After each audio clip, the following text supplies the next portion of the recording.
Hi, Delicious. So this is the first like proper discussion video that I've recorded outside of the one me and Morphe did back for Royal Rumble, which is like 5 or 6 months ago now. Jesus, it's been that long. Yeah, this is like the first like very long and in-depth discussion that I've ever recorded yet. Um so yeah, this not the most perfect video that I've created, but I think I'm gonna leave this video as is because it's my first time making one. So for the most part, this is gonna be like the full length recording of like me and Kato's discussion on Persona 3. So you can tell this is our first time because there's like several times where we go on a couple of tangents that almost derails our discussion points. And we even forgot to talk about the voice acting in this game, which is something that slipped my mind until we finished recording this video. But I'm still happy with how this video came out. So yeah, hope you guys enjoy me and Kato talking about Persona 3 for 2 hours. Like yeah, we did not expect the video to be that long, but anyway, we had a lot to say, and it was a really good discussion. So yeah, hope you guys enjoyed, and spoilers for Persona 3 Reloaded and anything related to Persona 3. So yeah, hope you guys enjoy. All right, testing 1 2 3. All right, recording's there. Can you say hi, Kato? Hi, hello. All right then, I guess we can start. I'll do my intro first. All right. Hello, Delicious. It's me, your personal incubus boy toy, Tommy Darkstar, on a brand new microphone. I forgot to mention this. I actually got a brand new microphone. Kind of convenient timing that I got it delivered before this video. Yeah, and Kato. Hi, hello. My name is Cato Illustrator. I'm a relic hunter VTuber. I play a lot of JRPGs, so that's why I'm here right now. Because I just beat Persona 3. Yeah. Yep, me too. I recently Dragon Quest 11 has been living rent free with me lately, so I can relate heavily. That's Paper Mario for me right now. Oh man. God, JRPGs. Why have I not been addicted to this since I was a kid? I have no idea why. But anyway, yeah, today me and Kato are gonna be joining in this video because we're gonna be talking about Persona 3 Reload. The both of us have finished the game already, and we want to share how our experiences with it, from how we first heard of it to our experiences after letting all of it simmer down now that we've finished up the game. So I guess best if we start with our with the first time we heard this game. So I'm not sure I'm not sure for Kato, but for me, I was very, very I'm not sure if desperate's the word, but I'm very attentive in the internet. So I, whether willingly or not, just browse through any form of news, like some leaks or whatever. And I just so happened to see a post where apparently there was a leak about some upcoming Sega games. They included Sonic Frontiers, Jet Set Radio, and a shockingly detailed animation of Yukari from Persona 3. Oh, you're talking about that leak. Yep. I will not forget the discourse. Like, everybody's saying this is fake, this is fake. Like, I want to believe that it's a fake. I am a firm believer of cautious optimism. But I mean, this shit is way too detailed and way too good to be a fake. And lo and behold, in the future, it's basically revealed to be Yukari Steergy. Like, oh my god. I thought it was a fake too when I first saw it, but I think when I first heard of a potential Persona 3 remake, it wasn't actually with the Yukari leak that I saw. It was Atlas or people looking at copyright stuff, and Atlas registering a Persona 3 remake in their copyright stuff. I think I heard of them registering Persona stuff, but I actually didn't hear anything about Persona 3. It's all Persona 5. Like I think I remember them registering a domain name for Persona 5X and Persona 5 T, Yeah, which yeah. is eventually Tactica. Yeah, there was a bunch of Persona stuff that got put into copyright. A lot of stuff ended up being a lot of Persona 5 stuff, but there was one suspicious one. I forgot exactly what it was, but it was enough of a clue for everyone to clue in that Persona 3 was most likely in development at this point. Um, because I think it was it Reload? Did you just put Persona Reload on there? I forget exactly what it was, but it was at that point that it was essentially confirmed that it was in the process of being made. I mean, I don't know about like what the actual the subtitle is. All I heard was Persona 3 remake, but the Persona 3 Reload title would be confirmed when a few months later on fucking Instagram the entire trailer just got uploaded early. Oh, some poor intern got fired for that. I'm so sorry for them. God, Oh God. no. That's just the best. Oh no. Oh, But man. at least it confirmed to everyone though that it was. Yeah, I mean, it still generated the the reaction that everyone wanted, just like not the way Atlas intended to. But Mhm. yeah, it got leaked, and then a few days later, like in like the I think it was Xbox Live Showcase, like right after Payday 3 trailer dropped, we got Persona 3 Reload. Yeah. It's probably the opposite. I'm gonna try. I forget. I don't want to acknowledge Payday 3 at all. But yeah, Oh, yeah, Persona 3 we don't do that. Reload. Yeah, the trailer dropped, and we were just like in anticipation. Like the game looked very faithful to the So- original, with like some, with like additions from I guess like Persona 5. Although I'll save the Yeah. comparisons for Persona 5 later. I don't want to harp on that this soon. But like yeah, like I was just stunned with how like with how good like a Persona 3 remake Right. looks. It's in Unreal Engine 5 as well. Mm-hmm. When I was first looking at it, I was like, oh my god, I can't believe I'm looking at these old characters that I used to know for so long in the old engine, and I'm seeing them in like the new engine. And I was like, oh my, it's like night and day looking at them. It's not even the first time that we've seen like the P3 cast and like better HD graphics. Like the dancing games did that first, but man, Unreal Yeah. Engine 5. Like I know the hype around Unreal Engine 5, but it wasn't until like I see games like that are like in an animated form, like not hyperrealism, that I realized that oh my god, this shit looks fucking phenomenal. Right? The thing you can do with Unreal, it's well, Unreal. I mean, Atlas already has practice with SMT5, Yeah. And so it SMT5 only made looks sense really that good. they'd reuse it for P3 Reload. So yeah, Mhm. if this is how like the game looks now with just P3 Reload, I can only shiver in anticipation for Persona 6. Please, can we get an announcement on Persona 6? It's been I so mean, long. according to It's been leaks, so long. the main color is green. Yeah, I think actually a lot of people were just kind of guessing that just on the color sequence. I don't know. For some reason, I was imagining purple for some reason.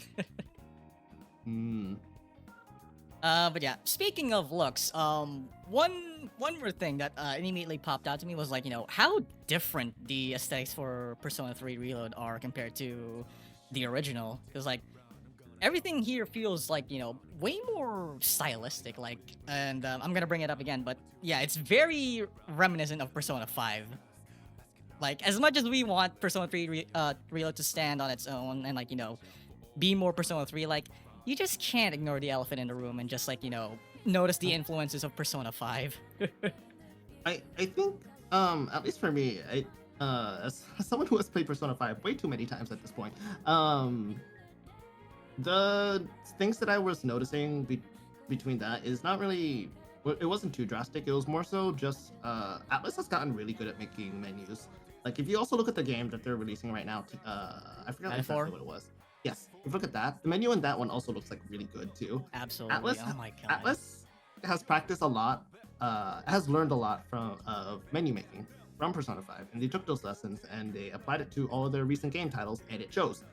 Honestly, it's not just from Persona 5. Like all the way back from like OG Persona 3, there was already like it already had like an aesthetic of its own back then, and it was with Persona 4 that they really nailed down, the uniqueness of their menu aesthetics. And Persona 5 was basically when they finally cracked the code, and like that's the formula they're following now. And I can't blame them. That shit was fucking amazing. It looks nice. Yeah, I I can't really it's not I can't really say it's like they got it from Persona 5 because they've been working on like their menus for the longest time. But Persona 5 was definitely the most stylistic of all the menus that they've ever done up to that point. And it showed because of everyone's reception towards it. Like, oh my god, I couldn't get off of any video on YouTube without people gushing about the menu for like a solid 30 minutes. And them just like going around the menu, just like looking at stuff because of all the fancy animations that the menus would do. And I'll be honest, I did the same. I did the same for Reload, and I did the same for 5. I'm probably gonna keep doing it for every other Atlas game at this point if they keep doing it. It's just absolute eye orgasm, man. I love it. Although I have heard some of the more vocal parts of the hardcore fandom say that the aesthetic is a kind of ruined from the original P3, and I guess I can kind of see where they're coming from, because with how the animations and the style of the art style in P3, it pops out more as opposed to being more subdued and a bit more moody.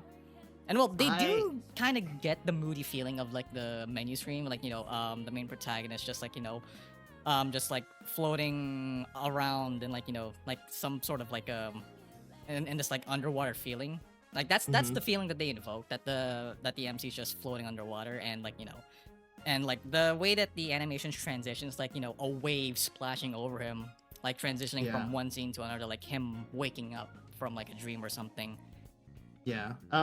It's mostly body language in that, because if you take contrast Persona 5's menu, Joker is very active and very proactive around the menu. Yeah, he's darting around left and right, or shooting, pointing in your face like a fucking gun. He's very active, and he shows it in the body language. In this one, you can tell it's a lot more his body language is a lot more subdued.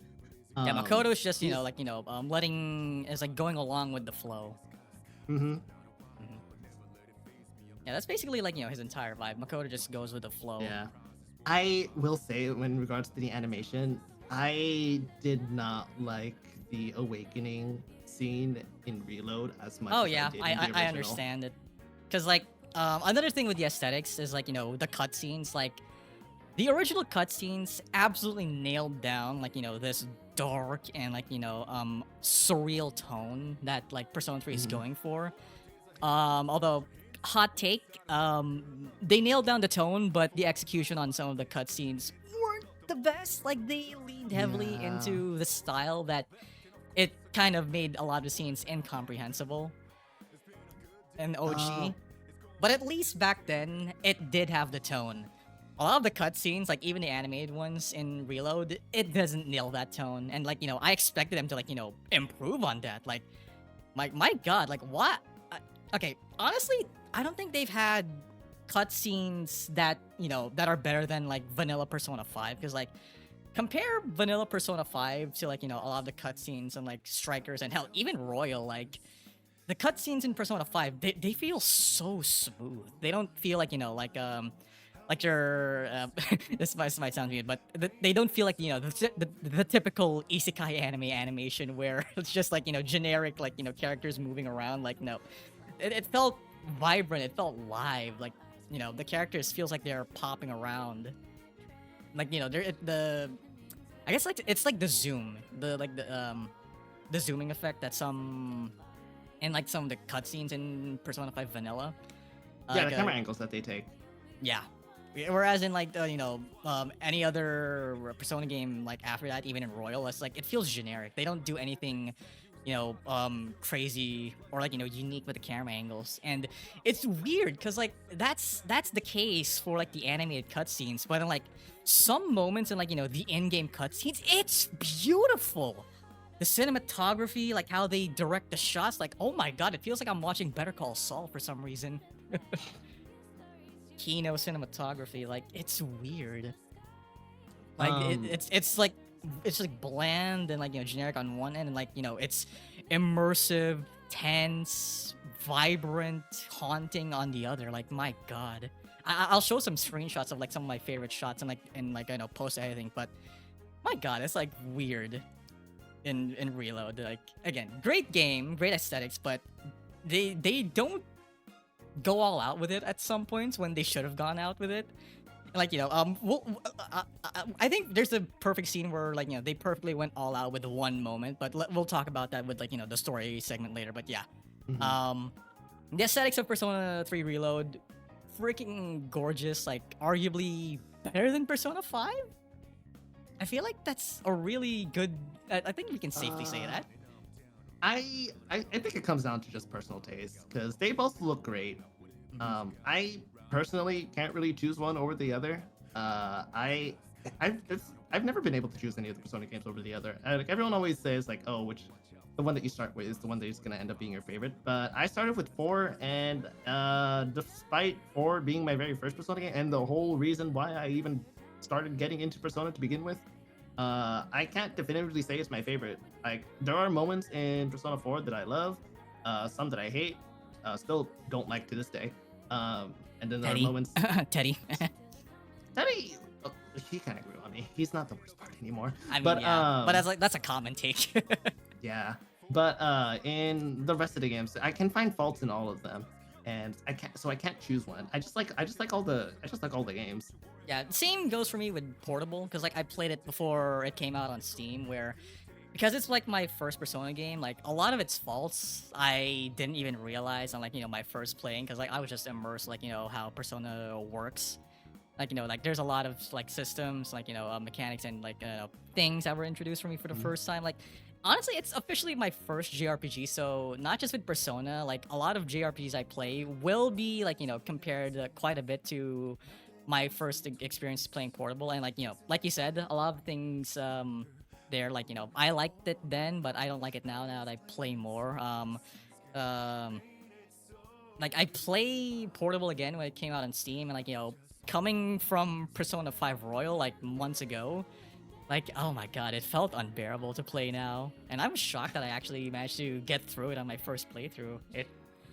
I don't know why, man, but like I guess yeah, it's your first game, like nostalgia will carry you through for a while, but like once you experience more, like you'll look back at it and say, huh, I'm actually surprised I got through with that.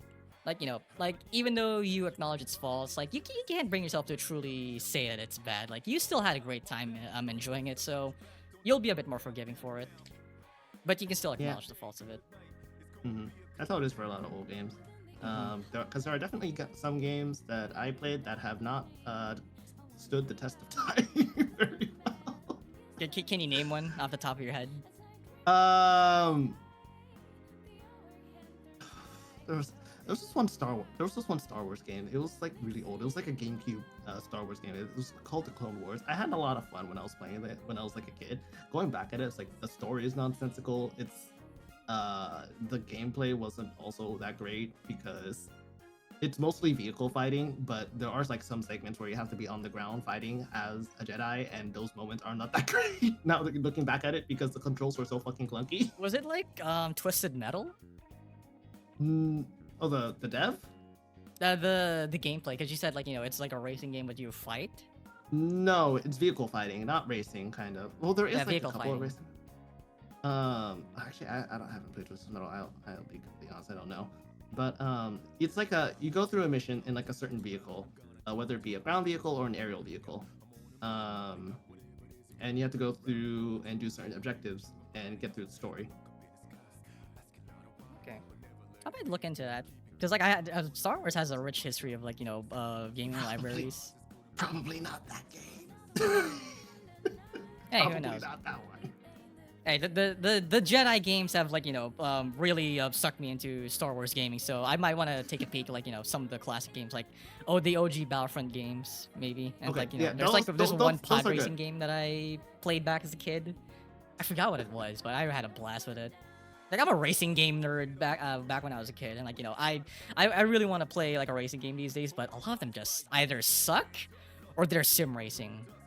I miss like old school freaking arcade racers like Underground 2, Carbon, Most Wanted, Burnout 3. Like, oh my god, I miss those games.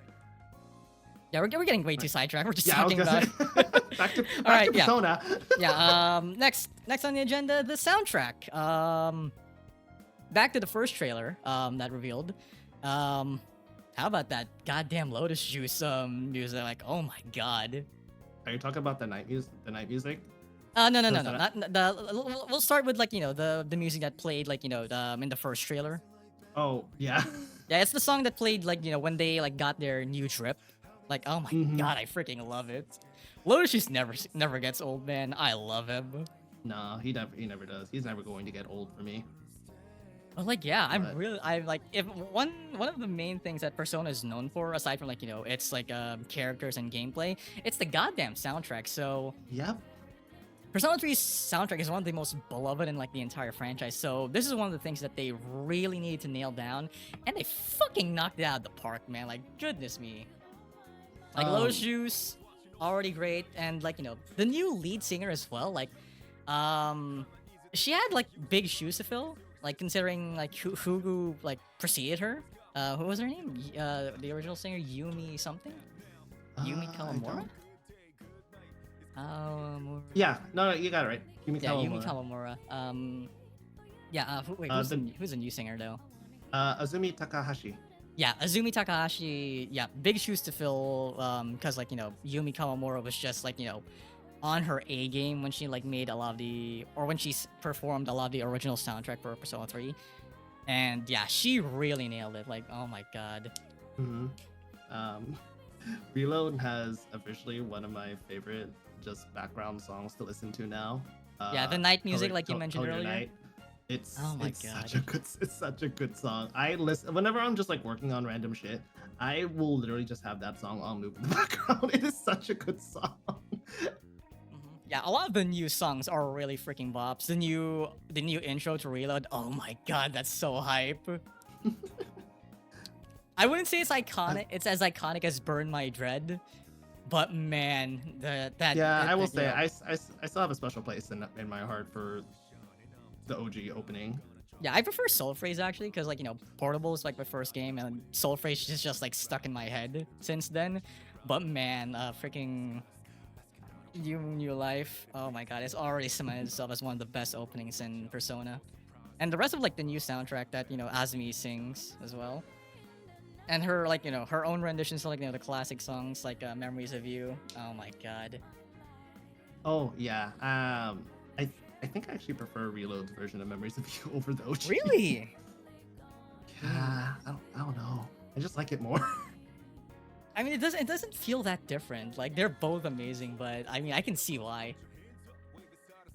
I wonder how she's gonna nail the if Atlas does like decide to do another do a similar opening to FES like when they release episode Aegis. I wonder how she's gonna do that song.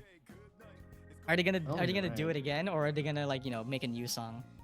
They probably will, but man, I low key want to like just like them to like low key remake the FES intro. They have. I feel like they have to. They probably won't, because like the FES intro is, I mean, the song is memorable, but the actual intro itself is just like a bunch of like cutscenes and gameplay strung together, like it's some sort of like trailer for that's the internet. fair. That's fair. I still want them to like at least the song. They have to remake the song. I feel like they will. I fingers crossed that they already recorded it when Lotus Juice was like still working on Persona 3 Reload, because like he's no longer officially affiliated with like Atlas at this point. Like I think like he already left like way before Reload got revealed. No, he did.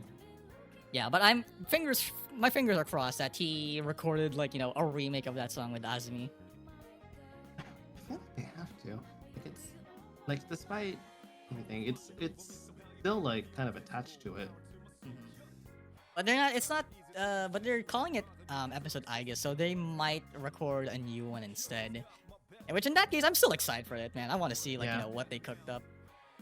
But keeping with like with like remaking old songs, like I want to give like a special mention to Memories of the School. Like when I first heard on YouTube, I was not a fan of it because of how like poppy it sounded. But as I kept playing through the game and we finally reached like the final month, the music just hit me hard. Like it really set in that oh my god, it's actually like the final month, and like we've only got like several weeks left to like enjoy life, just enjoy hanging out with friends, enjoy school, like shit. Like oh my god, like it's sad and somber, but the poppy tones that came with it, like it successfully conveys like we still need to enjoy it as much as we can, and like oh my god, it's just Yeah. it hits a different type of way. They changed the main instrumental on it into like more of a softer one, and Mhm. I think it works a lot better than what they originally had. Um, I will say I also like maybe the other version of it, where the version of Memories of the School that plays during the confidants. For some reason, they don't have this officially listed in the official soundtrack, which pisses me off because I freaking love that song with like the pianos and like like mhm. oh my god, that's really when it first hit me. Like god damn, Persona 3 Real is a fucking banger. And like, oh my god, Atlas, give us the name. Like, Jesus Christ, I wanna inject that shit into my veins. Like, god dang it, Atlas, please. Oh it man. it might honestly just be a different version of Memories of the School with certain parts of the instrumentals cut out. Yeah, on YouTube, I saw a video of it. It says Memories of the School unreleased version, and it's basically the version that plays in Confidants. Mhm. Yeah. I Speaking of will Memories say, of the School, the original rendition is actually still in the game, but I want to save that discussion for when we get to the story and the gameplay parts, because like we're mhm. veering slightly into spoiler territory right now. But yeah, soundtrack I freaking great. okay. To be fair, if they're watching a video about people talking about the complete thing of Persona 3, it's probably gonna have spoilers. I mean, yeah, but let's keep like the relevant segments in our discussion points. But yeah, I mean, I guess we're gonna be talking about it anyway, since we're gonna be talking about the story now. I mean, it's basically the same story, but like but they successfully like Um, fleshed out the things that need to be fleshed out from the original. Like even the ones that are already like fully realized back then, they just made it even better now.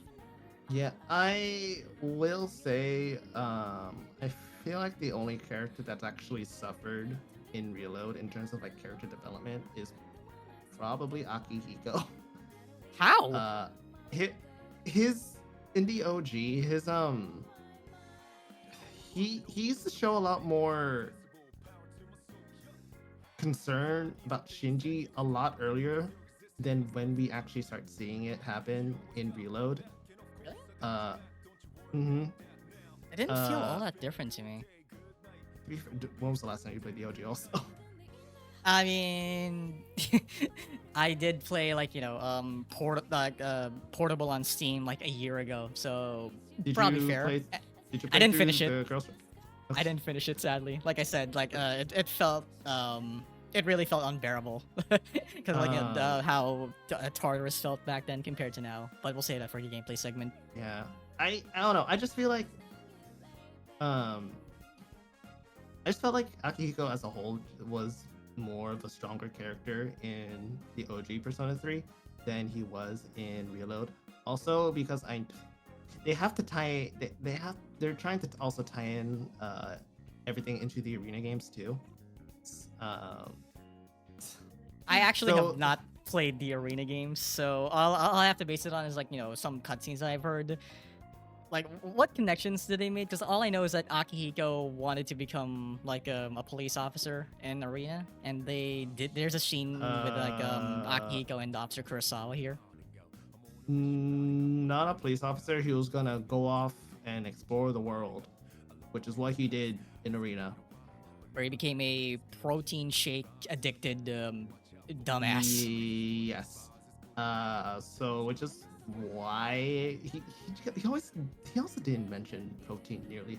Everyone memed about it in OG Persona, but they really kind of amped it up to an 11 with him in here. Well, actually, no, I won't say an 11 because the Persona Cube exists. That's an 11. It's probably more of like a 7 compared to that. I mean, Uh, Akihiko does mention that he does want proteins in him, but he only mentions it when, like, we were like hanging out with him and, like, making some like chicken, some shakes and all that, like whenever we cook some stuff. But wait, that's it, as far as I know. yeah, there used to be okay, to be fair, any dialogue option that involves him that's not like mandatory story has involved protein in some way, shape, or form. Uh, Post Persona outside, 3. no. In Reload, Really? like I I couldn't get away without it being mentioned. The only time it like kind of wasn't mentioned, actually no, if it wasn't mentioned, some form of working out wasn't mentioned. Because even like in the events where he's where you're out and trying to get away from like this gang. Yeah, That's when basically how it Akihiko's just trying to, like, give us some free ramen, the yeah, gang just like even cockblocks us. yeah, even after in like the after like the main event happened in like the little cutscene, usually ends up with you guys like working out in some way, shape, or form, running back to the dorm or some shit like that. Yeah, he does actually, like, just like want to go and race us back to the dorm. Yeah, and when you're back in the actual dorm, protein is almost always mentioned. Really? I don't think I remember that. I felt like it was. I felt like whenever I was in a thing with Akihiko solo, it was mentioned in some way, shape, or form in every single dialogue conversation I had with him. Maybe for you, but that's not really how I remembered Akihiko. It's like, I like Akihiko in Reload. Like, the fact that we actually, like, gets like, more hangouts with him, like, really makes us, feel more like, we're proper acquaintances rather than, like, somebody that, like, exists within the main party, like back in OG. No, if I remember, did he have hangouts back then too? No, not as much. In Portable, because, like, in Portable he had like social link with the FemC. Well, yeah, the portable actually you actually get a full blown social link with them.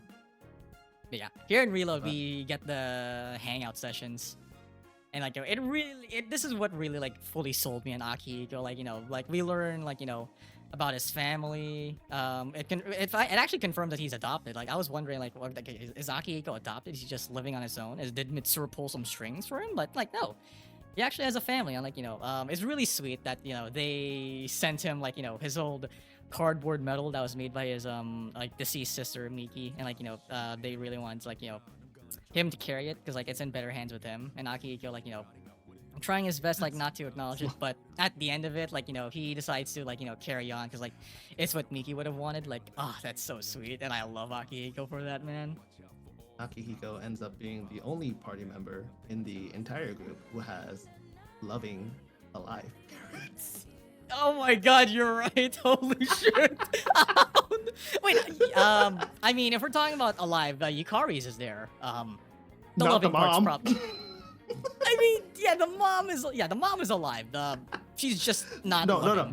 the loving and the live part. Yeah. I know. I'm just saying the alive part. Oh god. But yeah, I think that's really what Reload need to accomplish. Like, really succeed as a remake. Just flesh out a lot of the main characters.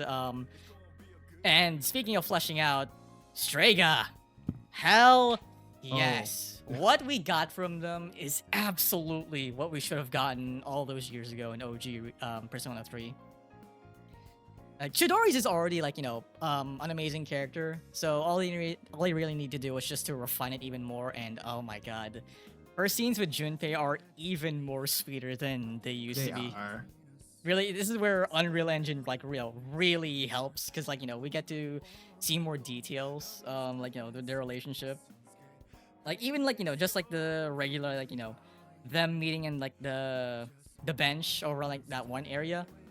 Like, it was already, like, very, very sweet of them. Like, it's simple, but it really captures, like, the meet cute love story that they were going for. And and I already mentioned this before, but when Chidori captures Junpei, like, that was just an amazing, like, a moment of, like, directing at the part of the game. Like, the moon in full view panning down to Junpei realizing that he got kidnapped by Chidori, and, like, it really nails, like, the surreal horror of the scene, and also, like, the heartbreak that Junpei probably feels in the moment, since, like, this girl that he's been trying to rizz up, like for that portion of the game, ends up working for goddamn Strega. And oh my god, it's just it hurts so good. And of course, her death. Oh my god, or at least her quote unquote death. No, it's straight up death. I mean, who knows? They might do no something body. different with episode Aegis. Do you have you used Junpei's second theurgy when he unlocks it? Yes. I've also gotten her alive. How? You hang with Junpei. Wait, you weren't able to revive her in your playthrough? You're not supposed to. Oh, you're one of those folks. I understand. No. Wait, how? Does she actually? No. Yes. Okay. So all you need to do is just like keep hanging out with Junpei, and there's a point in where where Chidori's stuck in the hospital, and Junpei is having second doubts on whether or not to visit her. Just tell him to visit her, and then it basically pays off in the end, where it's revealed that Chidori is alive. And since we're already talking about story, it's this very convoluted way where the flower that Junpei gave Chidori, because it's staying in the hospital, it's wilting. And because Chidori's power is that she revives or heals some stuff, she's been using her powers to revive the plants every time they wilt away. So, when she passes away, Junpei places gives her the flower, or at least in the morgue. I'm not sure if it's the morgue, but the flowers that she's been nurturing have been placed on her corpse as a way to in a way symbolically bury her. It inadvertently, the energy that was stored in those flowers flowed back into Chidori, and so that's how she is brought back to life. Oh, this is a reload only thing. That's why I had no idea about it. Is that not how it worked in FES and Portable? Nope, she dead. No, she's also revival in FES and Portable. I never remember this. You don't remember that? I'm shocked. I'm pretty sure she stays. Wait, okay, well, in the did I miss cutscene, it? in after we beat the final boss, the game treats it like she's dead for some reason, but she's very much alive. If you pull that off, it's just weird that the story. I guess the story really wants you to. The story really acknowledge, is supposed to acknowledge that she's dead, but you can revive her in Reload and FES and Portable. Nope, never mind. Yeah, no, that's the thing. I just never knew about it. I'm shocked. Never knew that you. I just never knew you could save Chidori. It's a well-known thing already, like years ago. I'm shocked you never looked it up. I never. Well, if you don't know, now you know. Now I know. Now I know you can save Chidori. Well, damn. I mean, yeah, thematically it doesn't make sense because the story is about death and learning to accept it. So, kind of betrays the point if you can just revive someone that dies. Me wanting to save Shinji. I mean, yeah, they basically did that in Portable, where you can save him if you get the watch. Me doing whatever I can to save Shinji. Yeah, I mean, as much as it doesn't make sense for the themes of the game, I'm pretty sure everybody wants to save Shinji if they can. Man deserves a second chance at life. I mean, why wouldn't you want a house husband like him? He does everything. He cooks. He takes care of the family. He loves dogs. Koromaru, that dog. We all love Shinji. I just note, by the way, that Shinji is the most broken party member in the entire group. In the few short weeks that you have him. Yes. He outputs so much damage. Yeah. It's justified, and OG. Okay, let's save it for gameplay. But we're still talking about Strega. That's Chidori. Her scenes were basically just improved from OG, but the rest of the members of Strega finally got the well-deserved fleshing out that they really needed. Jin and Takaya, my god, they actually feel like characters with presence now. Takaya especially. I want to kill Takaya even more now in real. Yeah, I just noticed this now, especially recent events that happened in pop culture, but Takaya is basically just looks a lot like Kendrick Lamar. The man literally has the freaking crown of thorns and everything. My god. Bro wants to be so much like Kendrick, but he ends up low-key being closer to Drake. Okay, hold on. I've been saving this bit since I thought about this, but since like I already made the comparison with Jin, I wanna paraphrase a lyric from Kendrick's "Not Like Us." Yo, let me hear you say "Stray Gago, Stray Gago." Stray Gago, Stray Gago. Because that's basically Strega. They're just Gago. Even though their backstories are very tragic and, like, you know, their motivations are kind of justified. Like, come on, you're a 3-man team going up against, like, you know, a team with backing. Like, the reason why you guys even pose a threat to us, like, is, like, you know, the fact that we don't know about you most of the time. Like, even when Chidori was with us, she doesn't spill unless she's with Junpei, so they're only a threat because they're unidentifiable for the most part. Funny enough, I actually almost wiped the Chidori fight. Yeah. But yeah, they finally revealed that Shrega is the byproduct of a failed experiment from the Mitsuru Corp. And I feel like a lot of people already acknowledged that, you know, they had some relation to the Mitsuru Corporation. But the fact that we finally got proper confirmation, like, you know, it really adds weight to the plot. And especially on Mitsuru's side, because, like, you know, the Dark Hour is, like, you know, a result of her family, like, you know, going mad from power. And Shrega being, like, you know, another, like, consequence of that. Like, it really adds to the weight of the game's plot now. So, like, you know, like, if you've been living a life of, like, you know, just constantly being experimented on, only for your powers to be harnessed by people that don't even give a fuck about you, why give a damn about life? Why not bring an end to the world? Did they not say that in OG2 about, though? I think it's implied. I think it's implied. They don't say that that they were experiments from the Mitsuru Corps. It's only revealed here in Reload. Was it? Yeah. Because I went into here knowing that they were experiments. Maybe from side material then? They never. I don't think I've ever seen them show up in side material. Yeah, minus the anime, of course. Oh, was it revealed in the anime release then? I don't think so either. I could have sworn they just outright said it also. But yeah, all I remember is that this is where we get full confirmation that they are, like, you know, related to the Mitsuru Corporation. So it has been a while, so I might just be misremembering. Yeah. Oh, and I'd be remiss if I didn't mention the fact that Takaya's interactions with Makoto, like, this is one thing I did not know I needed until I actually got it. Like, oh my god, their interactions are freaking amazing. It reminds me a lot of Adachi and Yu from P4, but way more fleshed out. Yeah, like, okay, Takaya is... To be fair, the interactions between Yu and Adachi only really show up in the anime. And also towards, like, the ending of Golden. Golden is where he gets really fleshed out.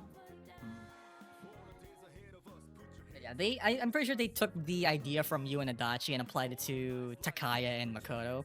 And it makes so much sense, considering, like, you know, they both are messianic archetypes, with Makoto being a much more metaphorical example. Like, you know, the comparisons between him and Jesus, whereas, like, Takaya plays it up a bit more obviously, because he does see himself as, like, you know, that kind of figure. And so them interacting and, like, you know, them, like, you know, like, challenging each other's views of the world without budging, like, it really gives a lot more weight and, like, you know, makes Takaya even much more of a threat, because, like, you know, the fact that we interact with him now means, like, you know, the end game where we actually fight him as a boss in, like, you know, the final day has way more weight than it ever did in the original game. Like, oh, it's so good. And I'm sure the Fujoshi fan base are gonna be thinking about this new ship for quite a while now. Actually, I've never seen this ship. I've seen more Jin and Takaya than anything else.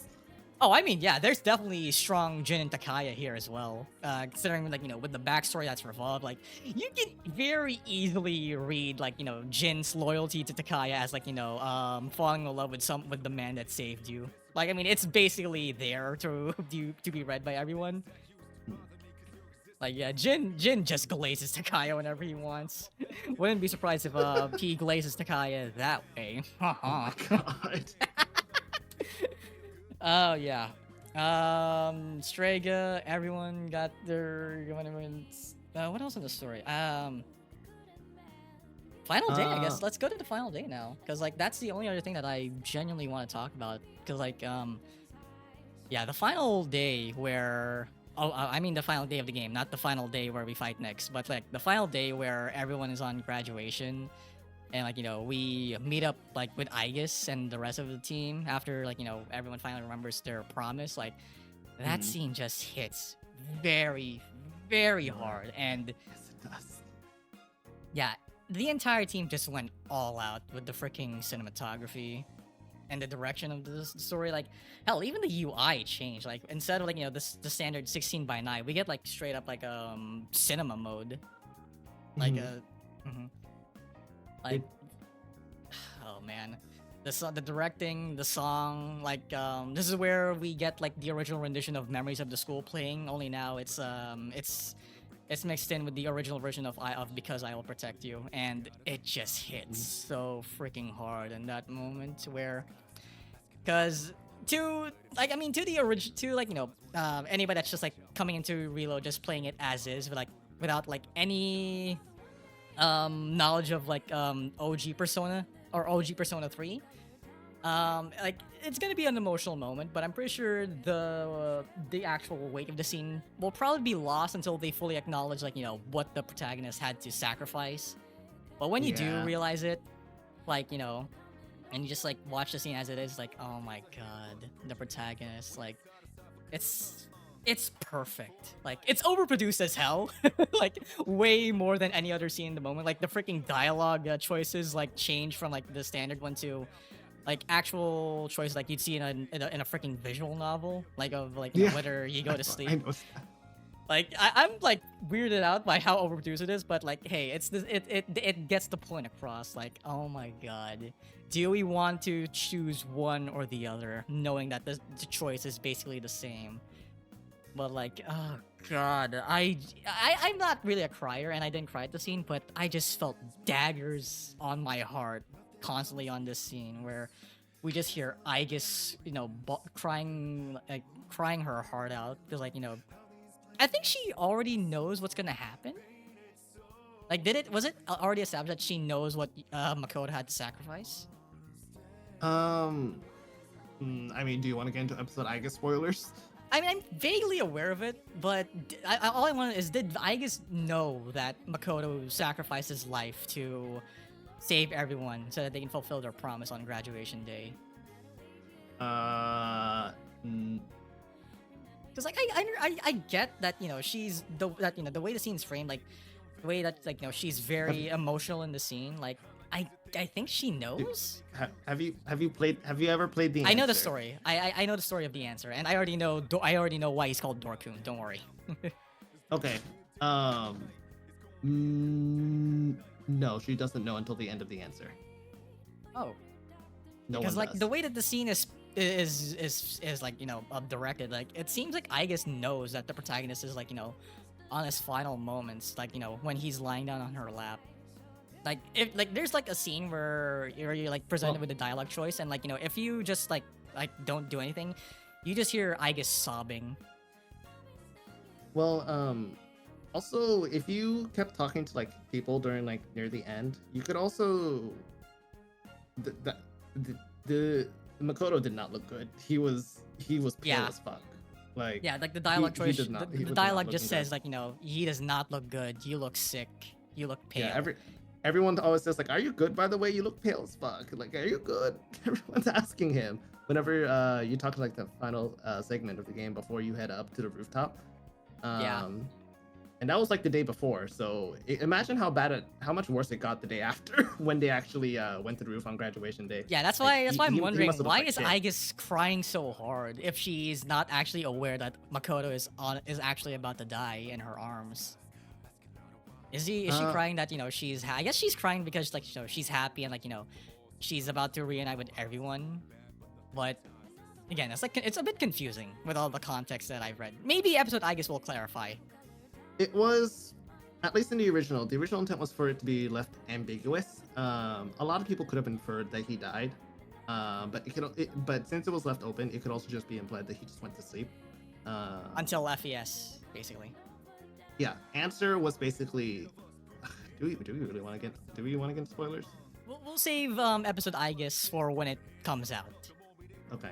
Right, we're just talking about base Persona 3 right now. Yeah. Persona 3 DF for reason for this. The ending is left ambiguous. We do not, as of right now, know what people who have have not played the answer before in its original setting do not know what happened to the protagonist. So I feel a lot of it can Reload actually makes it a bit more obvious for his fate. They like do it to set up for episode, I guess. Yeah. But like if you pay attention, like like you said, the dialogues that show you feel ill, and the moment in the end credits where we just see Makoto floating downwards, similar to him in the menu screen constantly until he slowly fades away. Like if you're paying attention to those details, you can basically understand what just happened to him. And with the final scene of him smiling in his sleep, and as the scene fades to white or pink, and the sound just gets intense, and it fades on his face. Like it basically spells it out oh, Makoto is finally gone. Like yeah, it's really with this context, the ending really hits strong. Yeah, if you're also paying attention to the credits too, it's Makoto eventually fading or descending into the deepest parts of the ocean. That you see him originally in the title screen until you can't see him anymore. Yeah, oh my god, the story, the freaking cinematography, absolutely beautiful. And I don't think I could have asked for a better way to remake the story of Persona 3 than this. If only they added the FMC. Exactly! I was wondering if we were gonna mention it.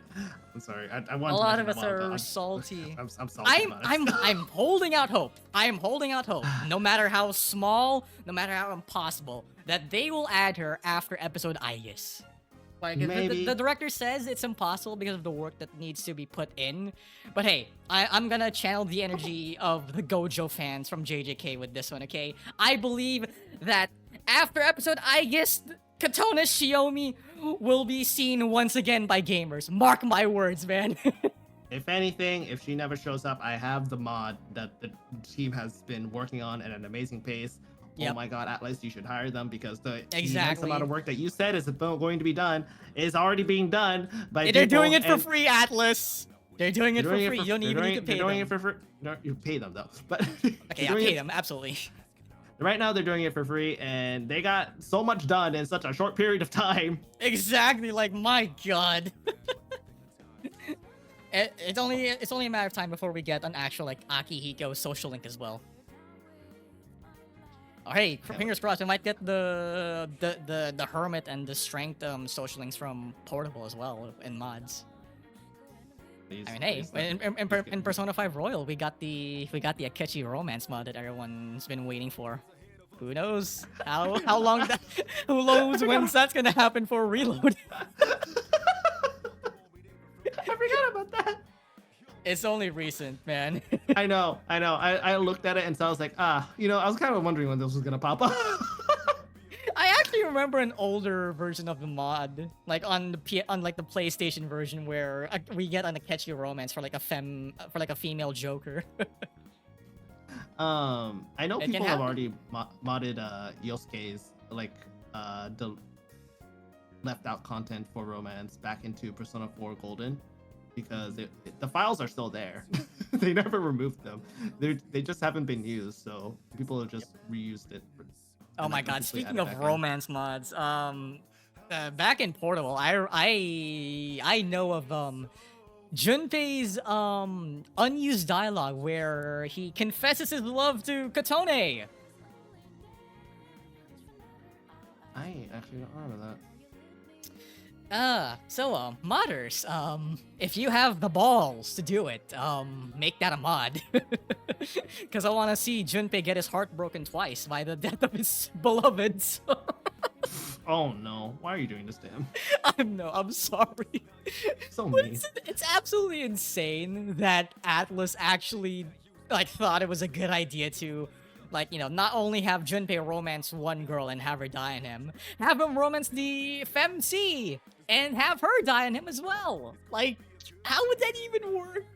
What would happen to Chidori in that case? I'll be honest. I was like, I know, I know you didn't have to, luckily, so I never did. But I felt like Junpei was off limits forever. The moment Chidori happened, I was like, nope, nope, Chidori's yours. Nope, not allowed to. Don't I mind me. mean, I'll just have the FMC date either Akihiko or Shinji now. Thank you. Bye.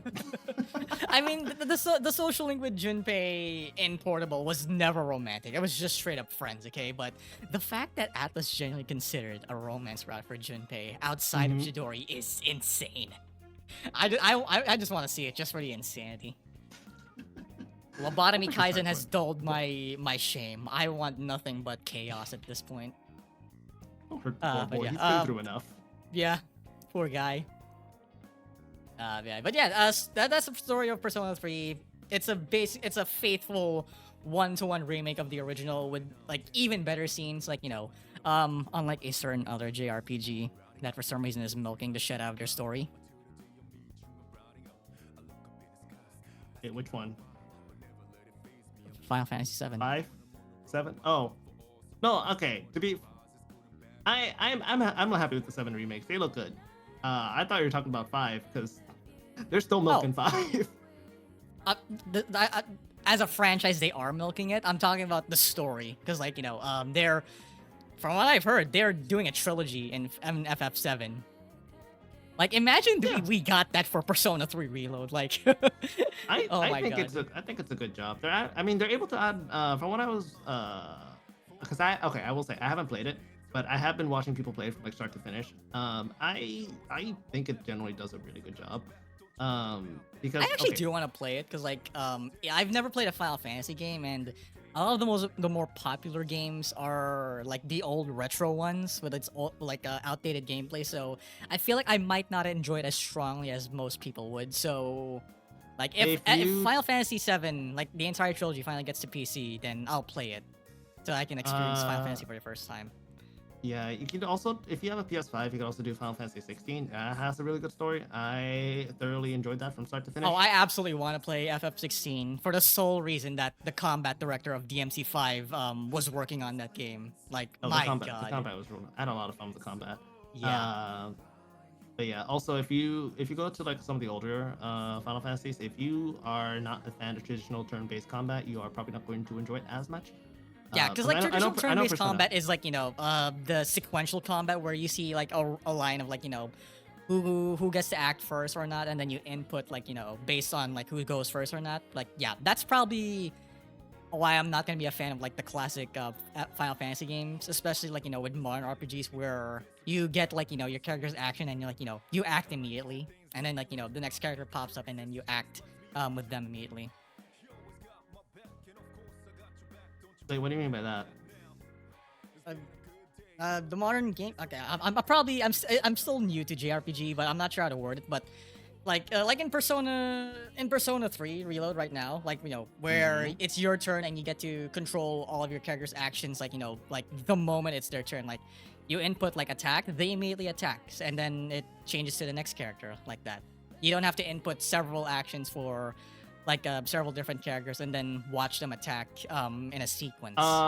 That happens only in like the extremely old Final Fantasy games. It depends on which Final Fantasy game you're playing, because each Final Fantasy game has a different take on turn-based combat. Well, I'm not just talking about Final Fantasy. I'm talking about like old classic RPGs, JRPGs in general. Even then, that system was actually I don't know which JRPG started. I'm pretty sure it was started by Final Fantasy. Is it Dragon Quest? Yeah, Final Fantasy 3. It might have been Final Fantasy 3. It might have been Dragon Quest 2. I didn't play a lot of the old Dragon Quest games, but I only first noticed it Final Fantasy 3, where you input orders for every person, and then they just do whatever they want. I think it's also in Final Fantasy 1 too. No, it's also in Final Fantasy 1. Yeah, a lot of the older SMT games were also like that, and Persona 1 and 2 as well, actually. No, Persona 2. Actually, no, Persona 2. Okay, Persona 2 is weird. Persona 2 is weird. It's you can see where the turns are coming up. So you can input commands for each person, and it will happen in the order that you see it happening on I like mean, the it turn still list. plays similar to You like can also classic RPGs, which is what I was getting at, where you just yeah, input like a sequence of commands and then like everybody acts it out. but if you, anything past like 4 and up, you're probably gonna get the same thing. Because in Persona, Persona is actually a lot more traditional than you think. Like, That's how a lot of JRPGs play, like a lot of them. If you're not tinkering with turn-based combat, to like the degree that Final Fantasy has been, you're gonna get the same. It's probably gonna be like the exact same way. yeah, a lot of modern Final Fantasy games, from what I've heard, is like leaning more towards real-time combat. So like I guess similar Uh, to the Tale series, from what I get it. mm, less of the tales. It depends. Again, it's different from each Final Fantasy. They change it up every time. Um, for 15, actually, I'll be honest with you. 15 was like my least favorite combat out of all the ones that they did. 13 was more of like a pseudo turn-based system. Uh, it had like the illusion of real time, but it at its core it was a turn-based system. 15, no, 16 is 15 was when they turned into like true real-time action. 16 expanded on it more, and I think it did a better job. I'm sorry, I really didn't like 15's combat that much. I'm And then interested the in 7 15 remake. because of like the insane story. And like at least from what I've heard from Maxor's video of the game. Yeah. I want to try just for the chaos of the story. But anyways, sorry. Back to Persona. Anyways. Yeah, we went on that tangent for way too long. Yeah. I wanted to transition into us talking about the gameplay immediately, but we just got way deeper into it. Like we went straight up to traditional RPGs. Okay, Persona 3 Reload's gameplay. Now this is where I really will have a lot to say, because like there's like two halves to any Persona game. One is the dungeon crawler with the combat, and the next is the overworld where you just like do most of like the real life simulation. And to say I have mixed is pretty accurate to it. So let's start with the combat, because like that's like what I really like in like not just Persona but in SMT in general. Because like SMT, I'm not sure if this is a popular take, but I feel like SMT and Persona have basically the best combat in any turn-based JRPG ever. Because like how engaging the mechanics are and how intense the fights can get. At least that's for me, and at least for me. As someone who's played a lot of JRPGs, a lot of turn-based ones too. On top of that, it's they can be a lot. They can be very intensive and very punishing sometimes. More on the SMT side, less on the Persona side. I'll be honest, Persona games are easy for me. Five Royal especially. Thankfully, Royal, Reload. Sorry, Royal was a cakewalk. I barely had any trouble. The only Yeah. reason why I had trouble in Royal was because I switched it to AI, and the AI sucks at controlling the party members. Yeah, the only time I had like a hard time in Royal was when I had to face that optional Yoshitsune boss, and that was mainly because I was not prepared. But like once I like equipped the proper personas, it was basically not that hard at all. And by that point, I was basically like level 80 or like approaching level 90 as well, so it wasn't even that hard, even if I like struggled a bit. I don't know. It's Persona games has never been that hard. Their super bosses were also not that hard for me. The only annoying part on 5 during the not the actually sorry, but not for the twins fight, but for the Lavenza super boss, the only annoying part of that fight was the phase where you have to guarantee crits, or else she will wipe you if you don't do. Oh my god! Or else if you don't do a hit a single critical hit in the turn rotation. But that was just down to luck. I couldn't. From what I've heard from like a lot of like the Velvet Room super bosses, they feel more like a puzzle that you have to abide by the rules of, rather than like super bosses where like in SMT where you just like like prepare heavily and like get like some of the strong skills that you can get. But aside from that, like you're still free to express yourself in the combat. It depends from Velvet Attendant to Velvet Attendant. I will say, Reload caught me off guard with the Elizabeth fight. because they added a lot more mechanics than they did in the original one. Yeah. I actually They didn't get to see your performance. Like, I didn't get the time to watch it. If I would have wanted to see it. I haven't saved as a highlight because so the biggest change that they did, at least in my opinion, that like completely changed like the pacing of the fight, was give Elizabeth the ability to buff and debuff. Oh shit. Because the original, she never did that. You didn't have to worry about debuffing or buffing. You just had to make sure you could lift hits. So not only are you struggling to try to find cycles where you can actually hit her, you're also trying to make sure that she is not buffing herself to a point where you are dying and debuffing you to the point where you can't do the damage that you need to do in the time that you need to do it. The game really expects us to 1v1 her. That like it's a cakewalk, but nah, this is what? They also changed counter not proccing her rules. Because before in the OG, the majority of the damage that you are going to be inflicting on Elizabeth over the course of the fight, if you get lucky at least. Well, to be fair, high counter used to be really overpowered back then. It was just a straight up 50% chance to reflect physical hits. They hyper nerfed it afterwards to just being a 20% chance. Yeah, I'm pretty sure that nerf was like already present back in Persona 4 Golden. Yep, it was there in Persona 4. They nerfed it back then, but in Persona 3, your main primary source of damage was reflecting Elizabeth auto attacks because her auto attacks shrunk you for half of your HP back then. Really? Oh my god. Yep. It wasn't her spell. You actually sometimes, depending on what your HP bar is, you actually are praying that she does an ability instead of a spell or instead of an auto attack because the auto attack is more likely to kill you than anything else. So what is it? Why does she remind me of a Nocturne boss with the way you describe her? Because like I hear some people just like begging for like one of the boss to go for an auto attack so that you can just reflect it back at them. Yeah, but this was before they started adding like crazy stuff to Persona. So they were very much still in the SMT boss design mindset, probably when they were designing Elizabeth. Other than that, it was mainly just a set rotation that you would be going through. And before your what are now theurgies used to just be like regular fusion spells. Fusion spells. Yep. There is actually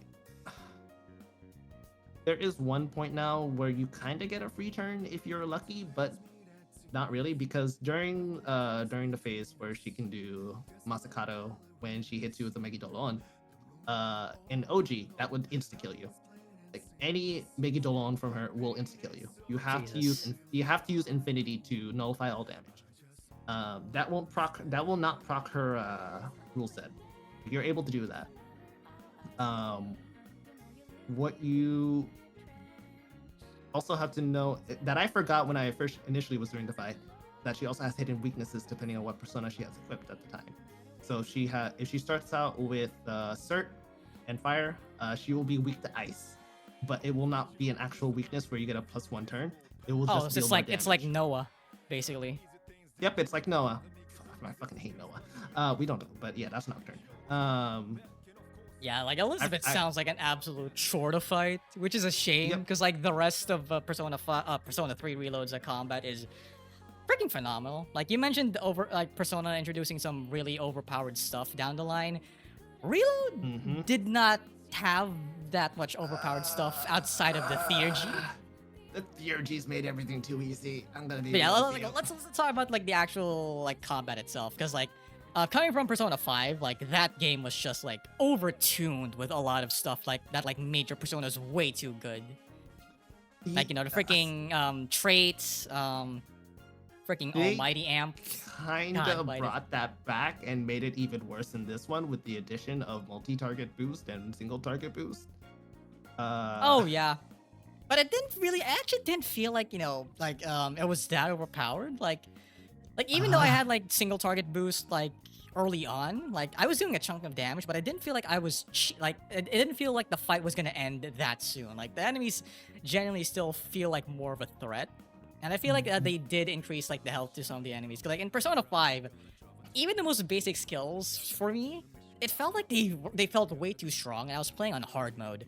And I guess like that's the biggest thing that Persona 3's gameplay really fixed, and that was like the difficulty.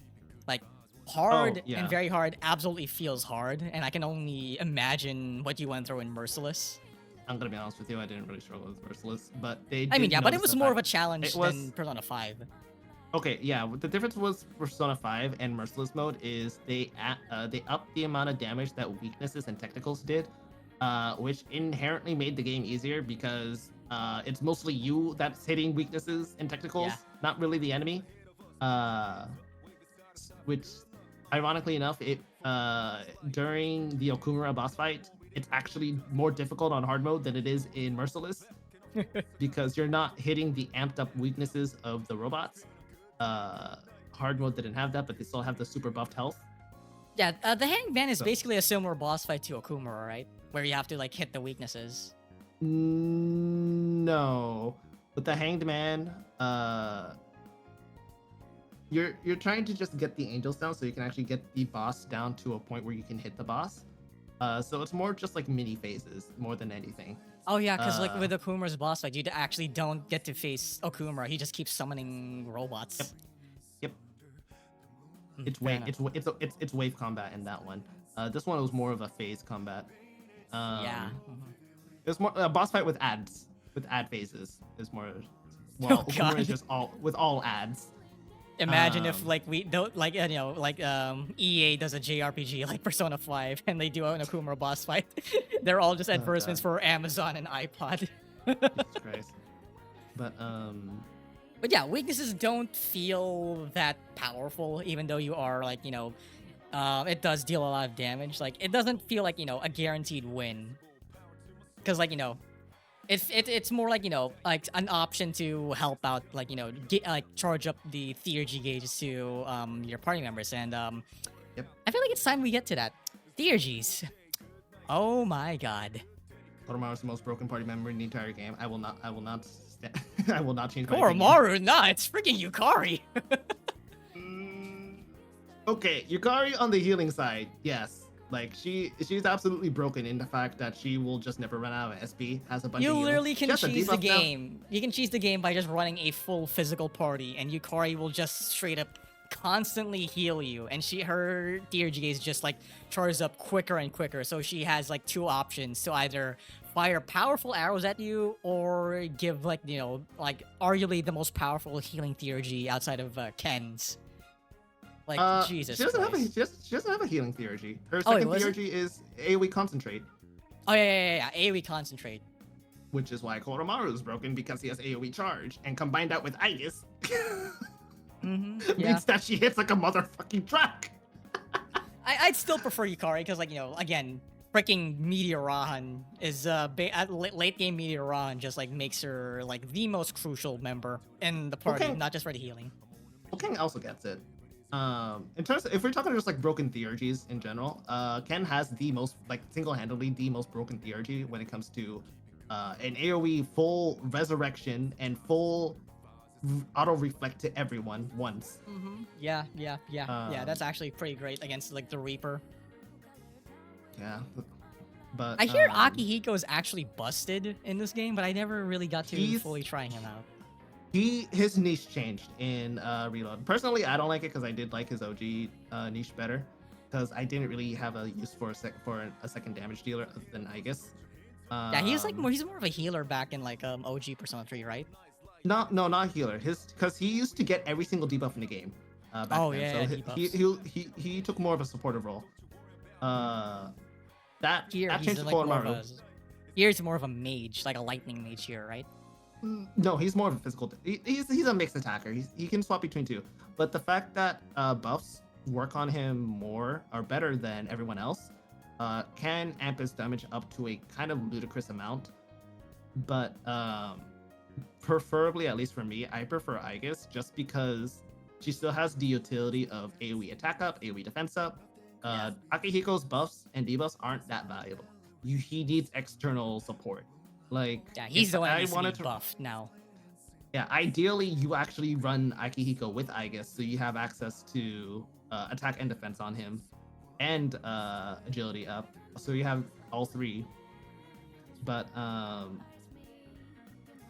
for the most part, yeah, he takes a lot more of an offensive role in this game than he did in the original one, where he was a more of a defense. Honestly, it's more fitting for him.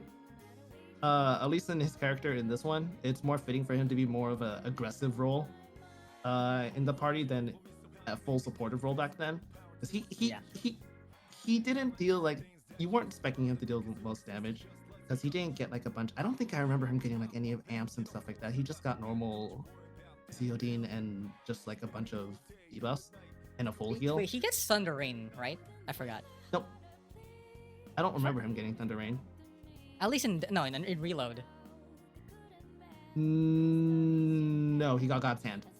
Oh, God's Hand. Okay, I thought he Gets God's Hand. I guess it's Mitsuru who gets like the most powerful.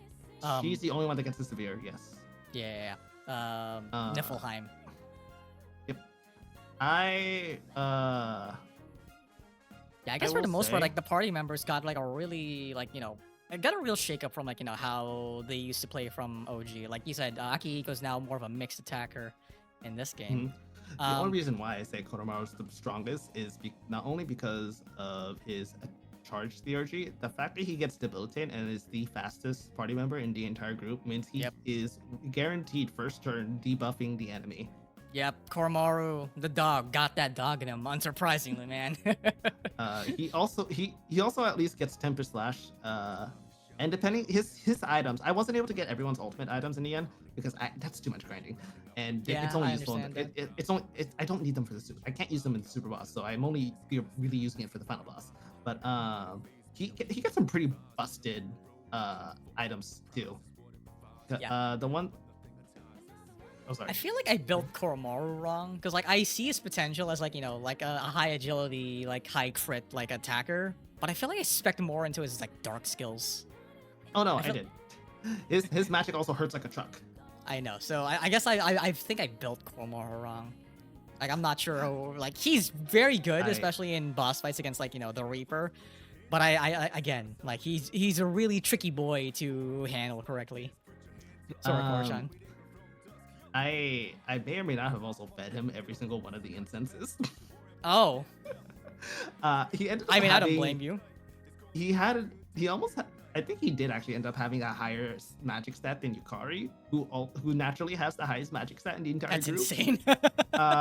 He also had a comparable strength stat, not enough as I guess in Junpei, but enough that Tempest Slash is still hitting like a truck if it manages to crit too. Yeah, I used all my incenses on Yakshini, so I all my incenses went to Yakshini or some of my other personas, so I never got to buff most of my teammates with that. Wait, really? You didn't use the one because there are ones. Oh no, that are I know the incenses can. Yeah, I used like the arcade and the incenses on my personas. I never used them on my party members. Wait, you could have used them on your. I thought there were only party members. You could have used them on your own personas. Yeah, the incenses you can use it on personas. Oh. You didn't know that? Oh, that would have made my life a little bit easier. Yeah, the moment I saw that, I just knew I need to strengthen my one true queen in Yakshini. Wanted to make her into my version of Yoshitsune. Yeah, no, I fed all that to Koromaru. He was hitting like a truck sometimes. Sometimes he was out damaging me on the magic side. Because my strongest hitting personas were more on the physical side. I think the highest amount of damage I ended up outputting in a single hit was like over 10,000. Oh my god, I never even reached past like 2K. Oh yeah, no, physical personas are broken in Reload. Siegfried. Siegfried, yes. Scarlet Havoc. Yes, Scarlet Havoc. Shinjiro. So actually, I didn't realize that Bloody Charge was an actual skill that you could get on a persona that you could start transferring to other personas until like late midway in the game. And yeah, once you get Hellbiker, you can basically pass around Bloody Charge. Yep. And combine it with like what was it again? Fizz Amp? No, not Fizz Amp. It also is affected by Arms Master. Arms Master, yeah. Yeah. That was actually my OG plan with Elizabeth. Also, you can also I wasn't using charge, I was using blade charge. Also, that adds like a little bit of an added challenge. But this was during the time when I forgot about her hidden affinities, Mhm. which made it a lot harder on myself. I ended up switching to a more magic build at the end. I feel But like yeah. if you attacked her like with a very hard attack, she just goes for Megidolon, doesn't she? No. So her again. So if we're going back to what they added on the Elizabeth fight, they added phases to her fight. Uh, you have to bring her below 10k twice in the fight. The first time, once you Wait, bring she her heals? below, yeah, she full heals. Oh god. She has three phases. First phase is a standard one persona per rotation. She has the chance of debuffing or attacking, or actually using charge and concentrate every now and then to hit you too with amped up spells and physical hits. Um, for uh, the first phase, once you bring her down below 13k, she will go into her second phase. In which case, you have to bring her health below 10k by that point in 3 turns, so she will insta kill you. Uh, Oh my so that goodness. mm-hmm. What you so you're And you able could to not use afflict her with any ailments as well. no, she's immune to all of them. God Oh, damn also it. if you use Armageddon at any point in time, she will insta kill you. Yeah, that was basically that's basically what I tried to do in like my first gameplay, just to see if it's the same as Portable, just Yep, Armageddon her, and then she just spams Megidolon from Pixie. yep. Second. So once we get her below then, you can actually cheese the fight. I chose not to because I wanted to do it legitly. You are able to cheese the fight from that point on because she will hit you with a God's Fist, a charged up God's Fist, from Thor. I still Uh, stand by what I said on your stream that I'd rather face Demi-Fiend from DDS one than oh Elizabeth. hell, oh hell no, I would not want to. That is like a At least I am free to multiple. express my own full power rather Yeah. than abiding by her rules. Yeah, but then you're stuck in a 3-hour slugfest, hoping that he doesn't get lucky and just kill you instantly with unlucky shit. I mean the boss fight is a new game plus anyway, so by then you would have already had some really powerful shit. To be fair, OG Elizabeth was also New Game Plus. Yeah. But here you can fight her off the bat once she becomes Mhm. available. But yeah, so once you do that, oh yeah, right. So you can't cheat it. If you reflect God's Hand back at her, it can actually drop her below the 10k threshold. But since you broke one of her rules and reflected her attack, she will instead cast a turn to make Idolo on you. If you have someone Yeah. with Endure or Enduring Soul, you can live that hit. And then if you have your Theurgy, hit her back with an Armageddon and finish the fight without going to phase 3. So that's If you do it, basically like a very, very specific circumstance. yep. But it is repeatable. It is consistent. You can do it. I went back and see how consistent it was. I actually did it a couple times, but if you go through the legit way, bring her down to below 10k, she will go and into phase 3 by full healing. And then in which case she will not only summon one persona per rotation of spells during her 2 turns, she will go into 2 personas. So the very first rotation, and there are 7 sets in the full rotation, but she can also reset the rotation to the first pair of personas at any point in time. Whenever she feels like, if she just randomly feels like it, instead of going through the full set of 9 pairs. Oh my god. And her affinities will be dependent on her second persona that she summoned, not the first one. So her first one is Set and Jack Frost. Second one, I think it was, I don't have my notes out, but I think it was like it was Thor and Q. No, was it Thor? Yeah, it was no. I think it was. But yeah, luckily she doesn't do any light insta kills, but she does do Die for Me from Alice, so you will still need homunculuses, lots of them. Suddenly the super bosses from Dragon Quest XI don't sound that hard to me anymore. And luckily she also doesn't do Divine Judgment anymore. Oh yeah, that's an annoying bit. She does Divine Judgment on you during isn't that Metatron, which the it halves your HP. Yeah, that's what I was. It just straight up halves your HP, which makes it really hard because in like 3 turns after that, she will hit you with a concentrated Megidolon from Masakato, which will hit like a truck if you don't have firm stance. How many freaking personas does she have with Megidolon? Oh my god. It's just two. It's just Masakato and Pixie. Actually, no, she does cast it with Nebrios at some point, I think. But regardless, um, oh, the annoying part in the Nebrios phase, she will hit you with the defense down right before the Megidolon phase.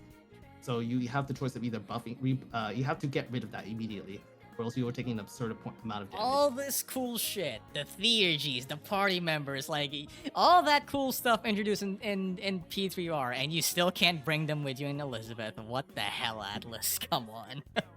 I mean, it makes it fun. It was a nice challenge. Like I was Does going not actually sound insane. fun, because like if I want to do a solo run, like I could do it easily. I don't want to be forced to do solo. Okay, to be fair, also I didn't have I mismanaged my time and I was off by like 5 or so days of actually maxing out every social link. You could have got Uh, Orpheus Telos. Yep, I did the fight without Orpheus Telos. I had discount Orpheus Telos by grabbing the persona with the most amount of resistances, with only like 2 weaknesses, and shoving Messiah? a resist. No, not Messiah. Messiah you can't use for the entire fight because he does null light and dark. So Oh shit. Okay. you can use him in some phases, but not for every phase. But I got it's the dude with like a bunch of arms, had a crone something. Hecaton Kairos. Yes, that one. I ended up using that one. Yeah, this segment has just become the Elizabeth boss fight strategy segment. Yeah. Sorry, hi, hello. I went through pain in 3 streams because I thought I could beat it in 1 stream, and then she proved me wrong, and I ended up having to go through multiple streams trying to beat her, and I've been crying inside ever since. But Yeah, we'll save the rest of the Elizabeth discussion for another time. But yeah, Yeah. basically, a She's super hard. boss is a super boss, basically. she is hard. She is harder in here than she was in OG. I mean, yeah, it's a new game, and plus new mechanics as well. Speaking of new mechanics, Tartarus completely revamped from the original, and my goodness, this is the change that I want. Because in my second playthrough of Portable, it felt like a goddamn chore exploring Tartarus in that game. Because like, it's the exact same top-down, like like cubic floor layout, so like different designs like every few floors. But here in Reload, each floor genuinely feels like you're stepping into like another world with its own like Yeah. like geography, like landscapes. Like it dungeon crawling feels genuinely fun in Tartarus now. And hot take, you could argue that some of the floors are better than the palaces in P5. Like it was just that fun to explore it. Okay, I will fight you on that one. The palaces. Again, it's a hot take, but it's not really that strong of a hot take for me. Because like yeah, it's a high bar to surpass Persona 5's palaces. But again, was the gonna fact that say, I can confidently argue that is the testament to how much they've like revamped Tartarus and how much of a great thing how fun Tartarus is right now.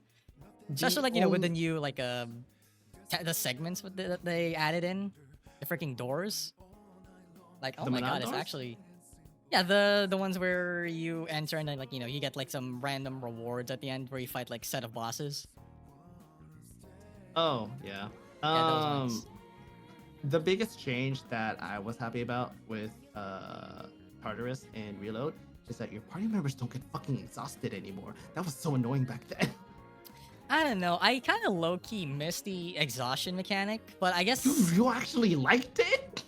it's not less that I like it. Rather, I see the potential with it because, like depending on certain activities, like or certain days, your party members will feel extra motivated or feel tired. But I feel like with how it was like handled back in Persona 3, it felt more like predetermined on the days like your party members feel motivated, or like so that they can gain bonus XP. Because like that's one thing I really like about the exhaustion mechanic is that if they're fully rested, they gain even more XP.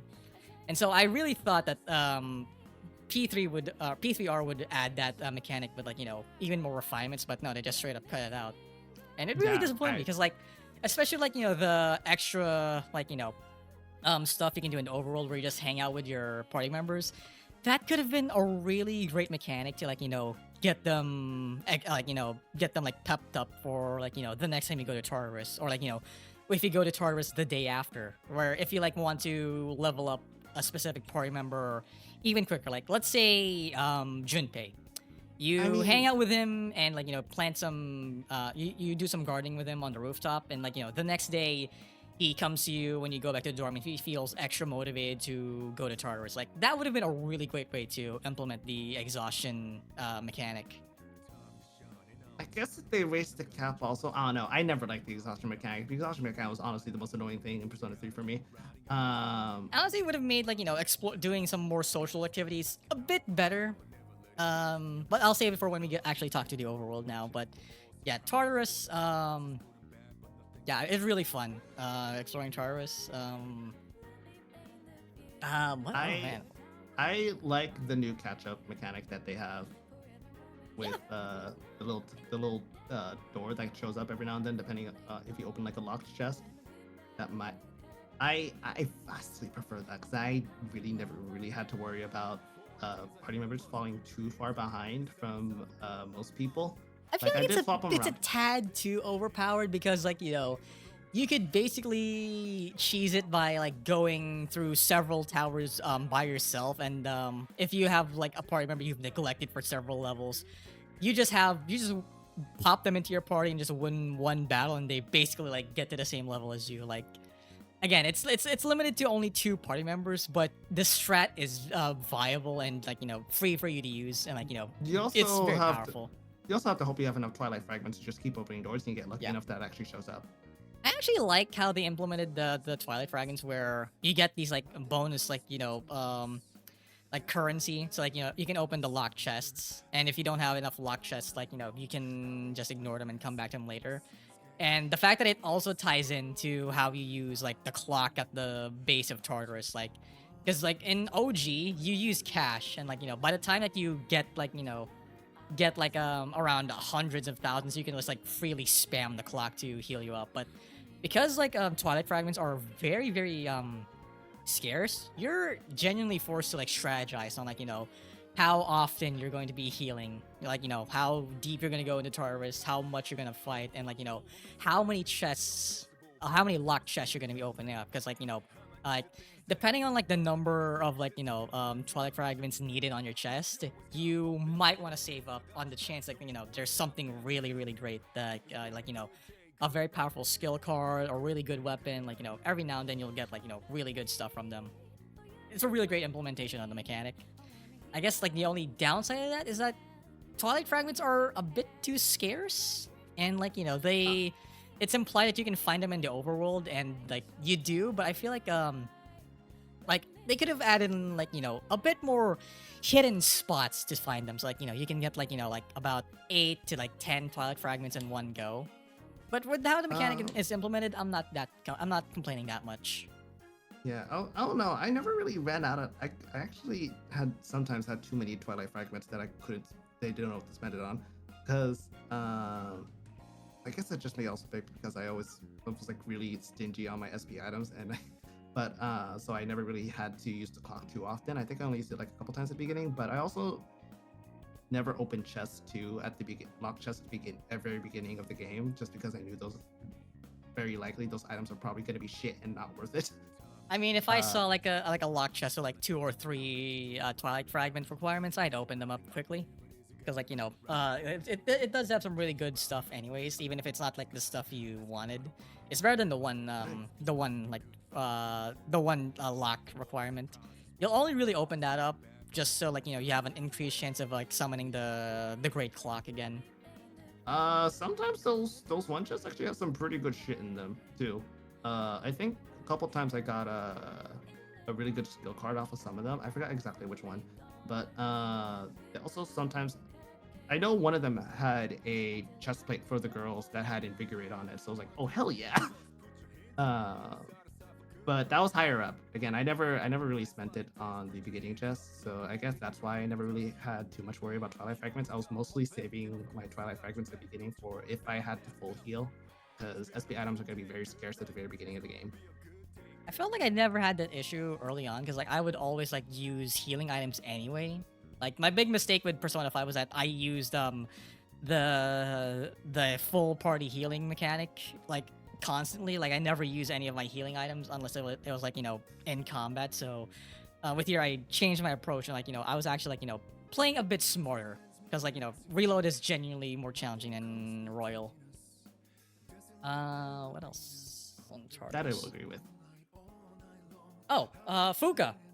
She got really changed from how she used to play from original P3. Like, she's probably the most active out of all of the support persona users we've gotten since its introduction. Um,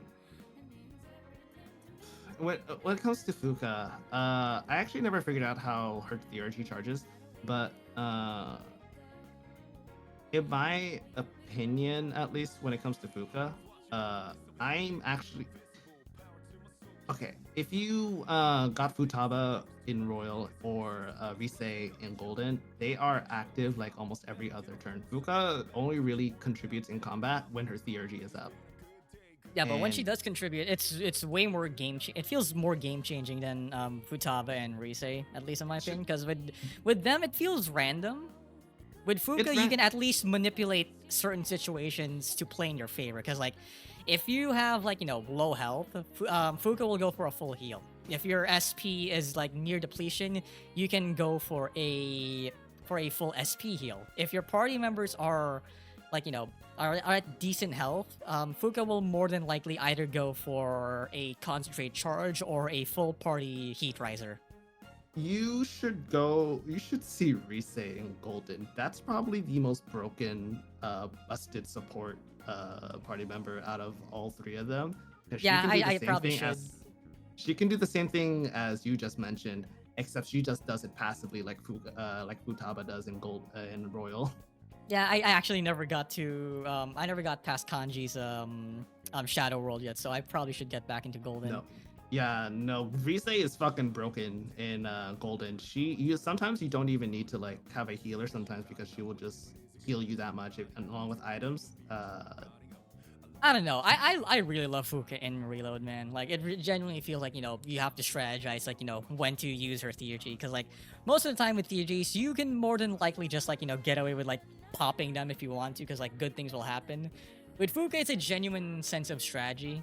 And it's like, since it's not like as strong as Rise in your opinion, when you do pop it off, it's probably at the most crucial situation. Like, when you're fighting the Reaper and you're about to die, she can just like straight up give you a full party heal or a full party SP recharge anyway. So yeah, I like the sense of strategy that she brings in, as opposed to like, just being randomly given like a power up or a heal, like even if you're not really in any crucial danger, no matter how powerful it'll be, because like at least you control when to pop it off rather than like wasting it on an extremely easy enemy.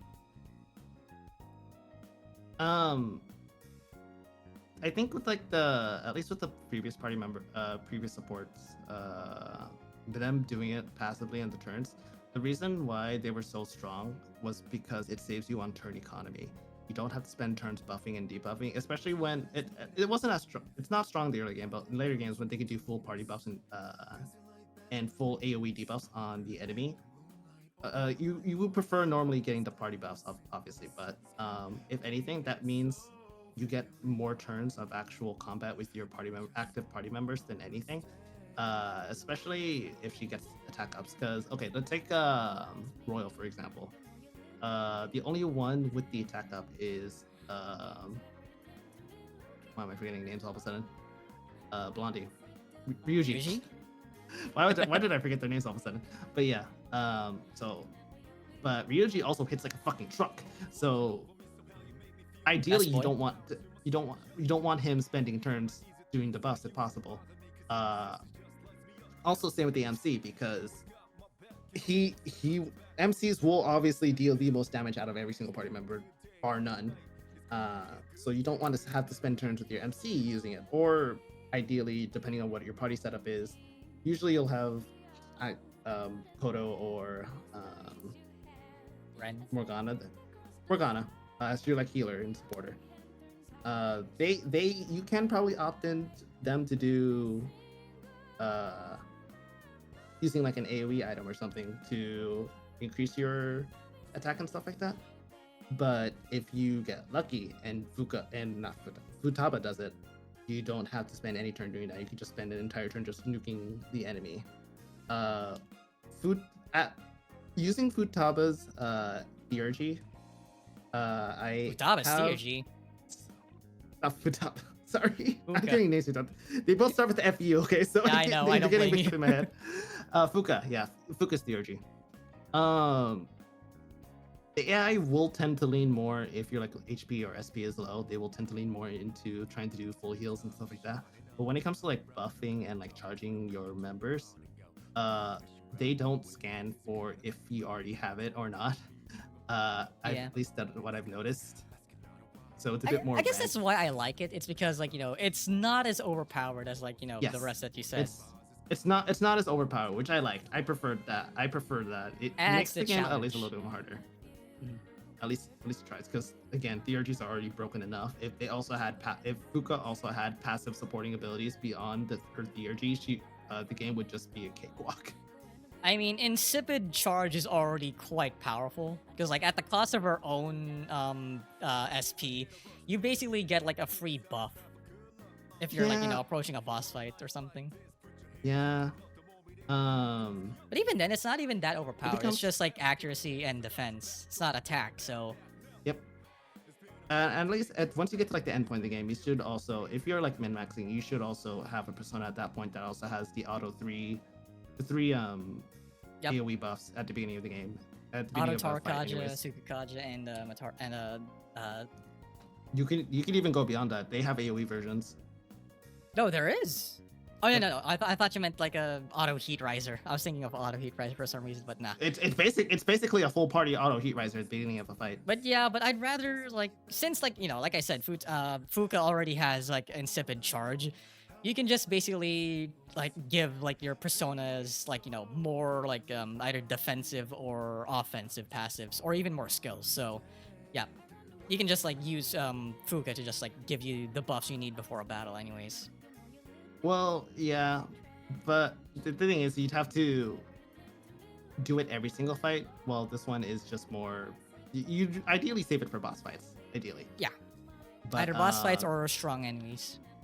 Yeah, but at least with later on in the game, it's really just a persona that you start with, and then you just swap to your normal personas after that. Yeah, the usual persona, the meta in persona, basically. Yeah, it ends up becoming obsolete later on, but it's useful while it lasts. That's really the only other thing for Fuka that I use, because most of her SP is going into scanning targets. Or, whenever there's like a really rare shadow that pops up, you use her for the floor scan, which helps a lot. Yeah, though to be fair, you get it so late in the game that it's not really useful anymore. Yeah. Yeah, I can understand that. I guess that's all for like the gameplay side, not just for the combat and dungeon crawling side, huh? Yeah. All right. Now let's get to my more controversial opinions of the game, the overworld. And this is where the Persona 5 comparisons will really come into play, because like I've already mentioned before, Persona 3 Reload is a near one-to-one remake. Like the story is one-to-one, and like overworld is one-to-one. They absolutely like overhaul like the dungeon crawling, and I think they did that for the better. And like because as like there are some people that will like be very fond of like a Persona 3's like original combat system, but you really can't deny that they really improved like everything that needs to be improved in dungeon crawling. The dark and light skills aren't just like the insta-kill skills anymore. They got the Aiga and Koga skills from P5. A lot of the party members got really got overhauled as well, so that they're slightly better than their original counterparts, or at the very least they play differently. So yeah, really the changes that really need to be changed in with regards to Tartarus, they've changed. The overworld, on the other hand, I am not a fan of it. Like, it's fine in the OG, because like it's their first attempt at making like an overworld in 3D, and like where you're actually like exploring for like doing stuff like to simulate like a social life for your protagonist. But in Reload, they really should have like did the same overhauling like they did for Tartarus, because it really shows its age from the original. Like especially coming back from Persona 5 Royal. Like in Persona 5 Royal, there is a lot of stuff to do. Like even though there's like a quite a few places that are just like straight up filler, the places that you do visit, like they have like their own like stores and places to go to. Let's say like Kichijoji, it has like the nightclub, it has the dart station, it has the incense store. Um, Shujin, it has like most of your confidants. It has like the school lessons. It's also like in your classes you can like you get a free place to create your own like infiltration tools. So like like like most places in Persona 5 Royal, they serve their own purpose. In Reload, there's only like two places where you can distinctly tell like they serve a purpose, and even then, they feel quite bare bones in comparison. Like there's a school like where most of your social link is, but even then, it doesn't have like the same as much stuff to do like school in Shujin. There, like it's really just two places. It's either the shrine or Gekkakan. Because like with the shrine, you can pray there and increase your social links. You can pray there and like increase your intelligence. You can duplicate your skill cards, which is absolutely the place where I frequent every single time I I get out of school from Gekkakan. And then there's like I said Gekkakan, but I meant Polonium Mall. And then there's Polonium Mall where you got like most of like the important shops. You got like the pharmacy, you got the police station, you got the club, you got the game arcade where you can boost like most of your personas. But like really that's it. Like that's most of the places where you'd like feasibly go to like like not just increase but like your combat abilities, but also increase your like social stats. And then there's of course like the dorm. They like the dorm is like the only place where they did like a bit of overhauling in my opinion, like because there's like a lot more stuff to do, since like it's the place where you hang out with like most of your like party members. Like there's the cooking events, there's gardening, like that's really fun, really like that. Other than that, it still feels like, at least to me, it still feels quite bare bones. Like they could have added some like more activities to do, or like straight up added like new locations to explore in Reload. Because like man, like you'd think like the. I think this is a part where I feel like I got tricked by the trailers, because like when I saw like Makoto walking through like Gekkakan High, like walking around like exploring most of the stuff, like having the same perspective as like in P3, I like P3 in Persona 5. Like I really thought there'd be more stuff to do, but it's mostly the same. And yeah, I'm really not a fan of that. Like they could have really spruced up several locations to have like more stuff to do in a similar vein to Persona 5 Royal. But then again, you could argue like they're not looking to overhaul too much. They wanted to just like remake it for the modern day. And in that regards, I think they did succeeded, but still to me, like I really wish they could have like done more with like a lot of places there. Would have made like the exploration feel like a bit more fun to me. Because like in Royal, like exploring like Kichijoji, Shibuya, Yongenjaya, like just like exploring them on its own like felt fun to me. But the fact that they also like had their like distinct stuff to do, it really helped like make the overworld of Persona 5 Royal way more memorable to me, as opposed to like in Reload. Uh, I'm glad. I'm actually glad that they didn't change too much. Again, Persona 5. Okay, so the thing is, at least with like Persona 4 and Persona 5, the tone, at least for the story of the game, is a lot less. It's still serious at the end of the day, but um, there's a lot more emphasis on the school life aspect, or like the pastime kind of thing.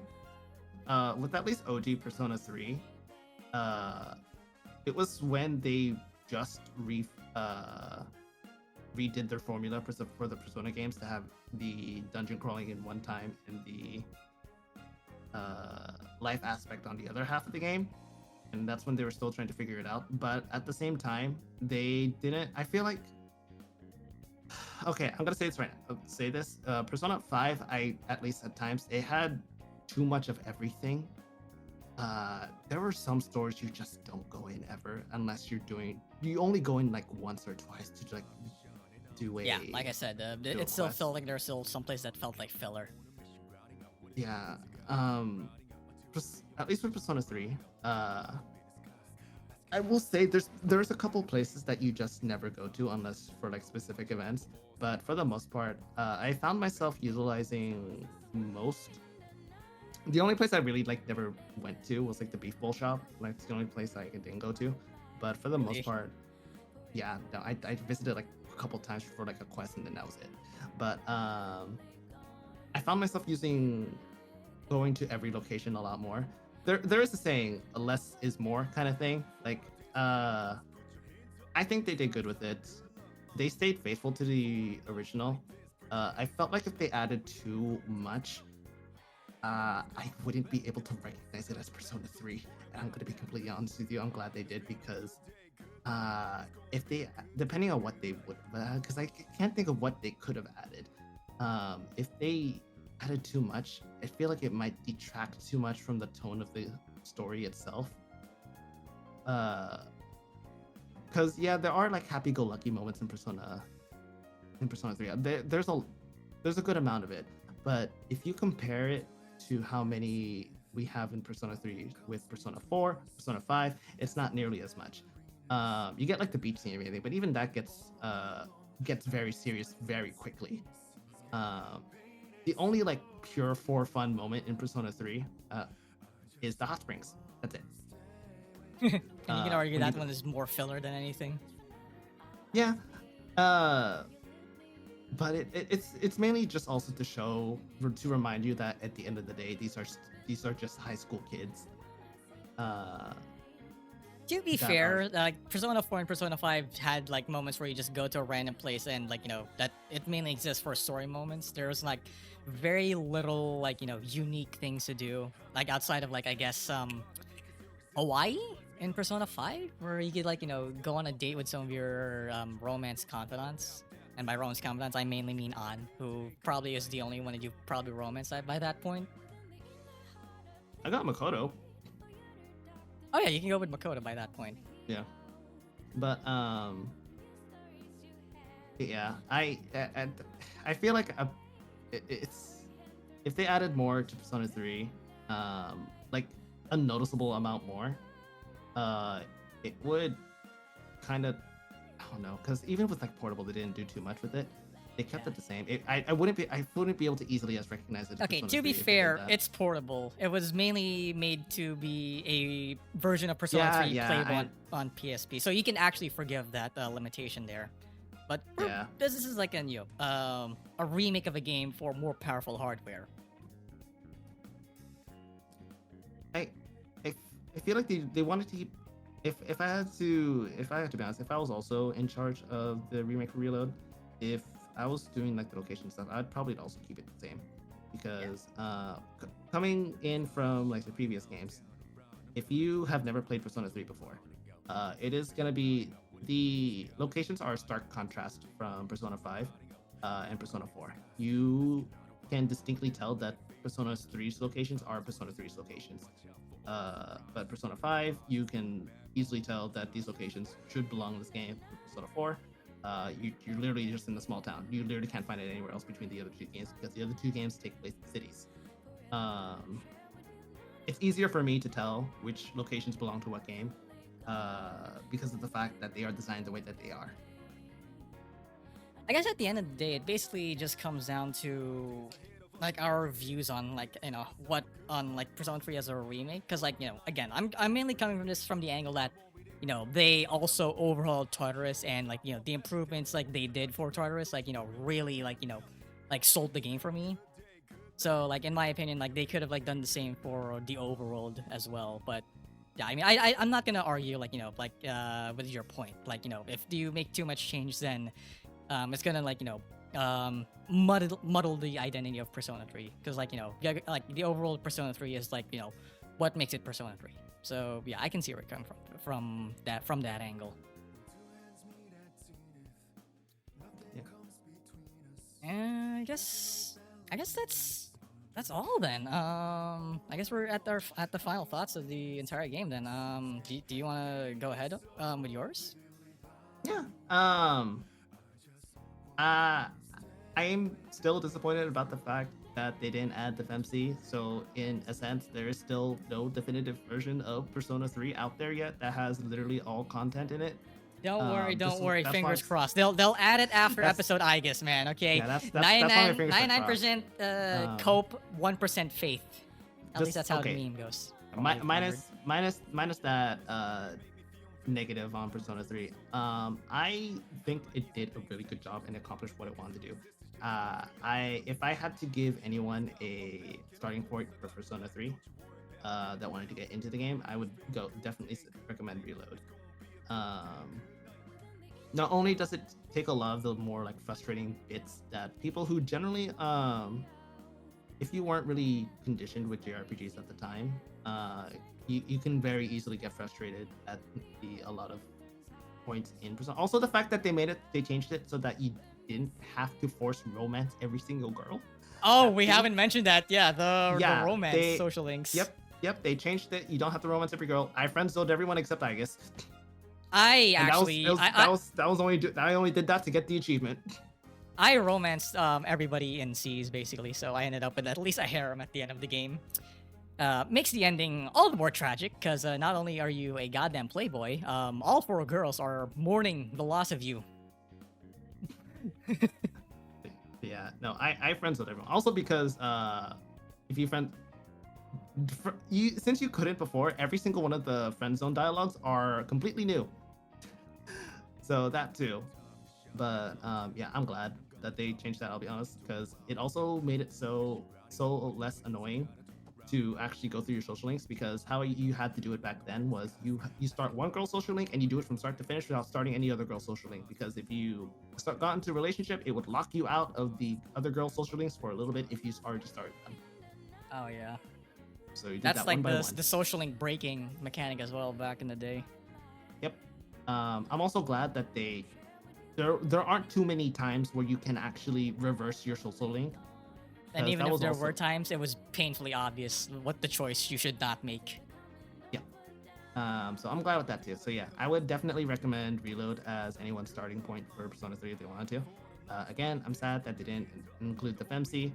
So technically, there's still not like a definitive version of Persona 3 out there that includes all content. But we are getting episode I guess cyclically, so we are getting the answer back into the Persona games, Persona 3 at least. Yeah, I guess like most of my thoughts are similar to yours. Yeah, highly recommend Persona 3 to play. It's a really engaging story. The gameplay is honestly some of the best that you'll ever get in like a JRPG, especially if you're starting out. Like, there's not too many like overwhelming mechanics that you can take advantage of, like in Persona 5 Reload, Persona 5 Reload, Persona 5 Royal. God dang it, why they both are? But yeah, with Persona 3, it's more simple, and like you can still like make the most out of it, and like again, DRG, very very powerful if you want like live out a power fantasy without like just if you don't want to like just strategize in most of your battles. But yeah, Reload is a absolutely great game, early contender for Game of the Year, and it's one of the greatest remakes that you'll ever get. Probably only second to Resident Evil, I guess. Like yeah, that's an insane standard to honestly climb. I will argue that the Final Fantasy remakes have been fantastic so far. That's actually a bit more contentious because like there's a lot of like hardcore Final Fantasy fans that aren't fans of like the changes they made to FF7, especially since they're making it a trilogy.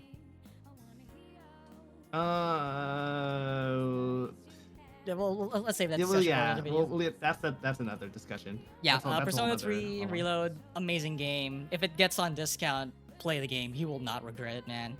Yes. And to close this off, what are we expecting from episode I guess? Do you think they'll maintain the exact same story, or will there be changes? Because the answer is like the most controversial part of OG Persona 3. Like a lot of people are mixed on it, and like opinions of it have like shifted more positively now, but the main criticism of it are still present. Mainly like the story and like the gameplay, like being like just like a copy pasta of Tartarus, but with like more slightly harder enemies, I guess, from what I've heard. Oh, they were actually pretty annoying to deal with. I'm hoping that they did change the enemies in Reload also. The 4 bosses are not the same. The infamous table, the 4 boss in Tartarus is not as hard. Yep, it is not as hard in Reload as it was in OG.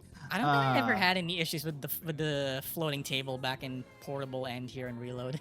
I just dealt with it and I forgot about it. Oh, you never got wiped by Ghastly Whale? No, I don't think so. I don't even remember if I had like any, like if I had null fear or something. Oh, it was impossible to get back then. At that point in time. Maybe it's because I played Portable and not FES. That's why I didn't have that much problems.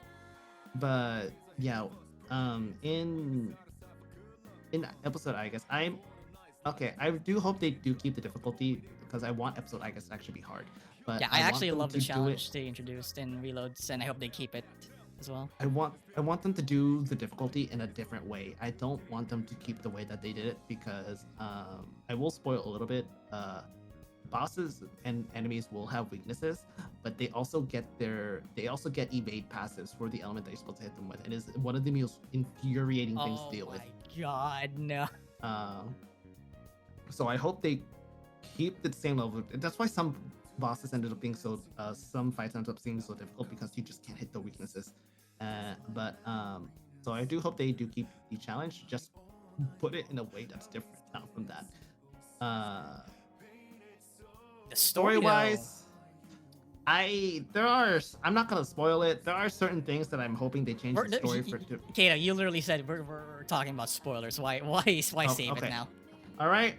I hope they make people's reasoning to fight each other in episode I guess a lot more compelling than what it was in the original. Junpei was the only person that actually had any sane thought. Yukari, I get it. You're grieving. This is the first person you've actually like lost like in real time.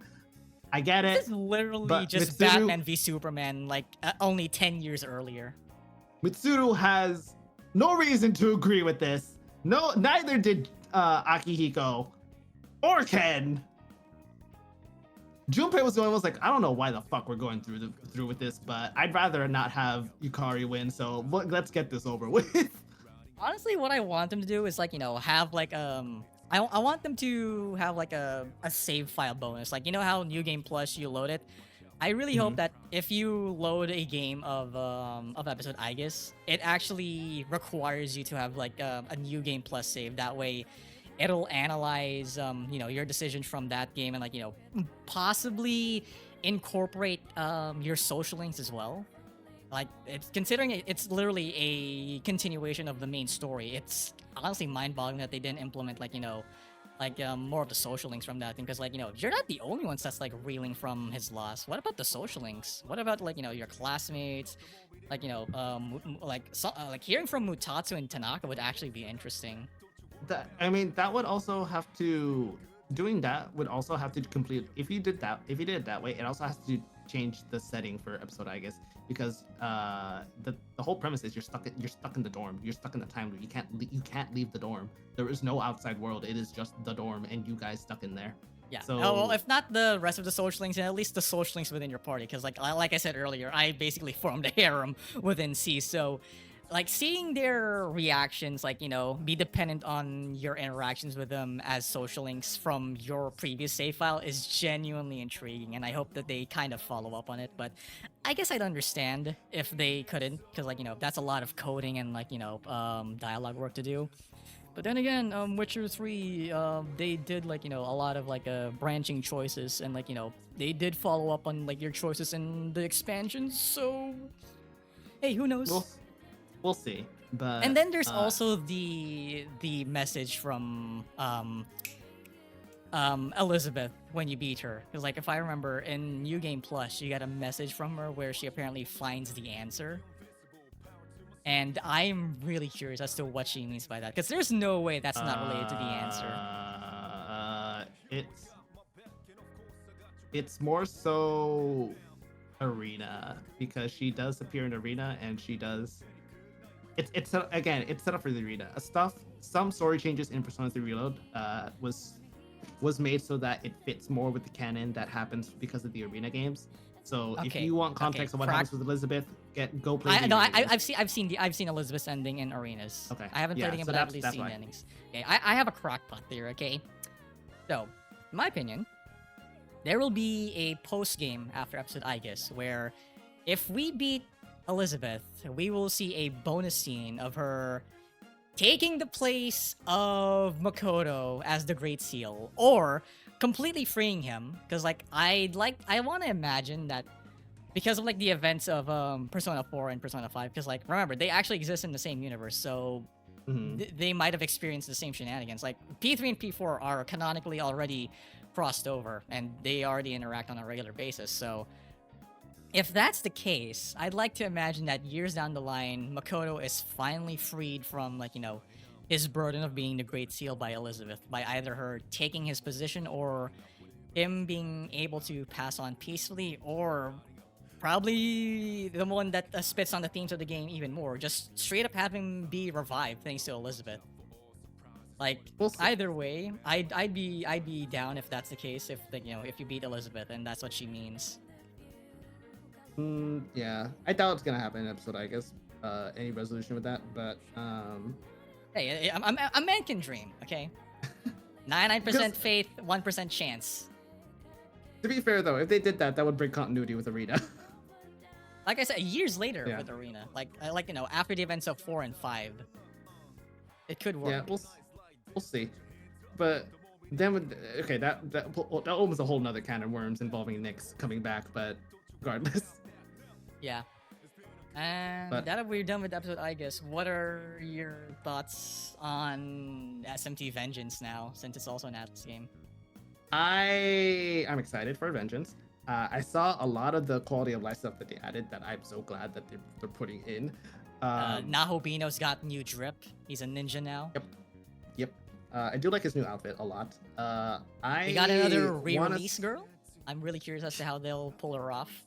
Yep. I want to know how they're going to take the story now, because now that they're actually caring about the story, and with all the feedback that we got about the original story, which I will agree was very bad, even for an SMT game.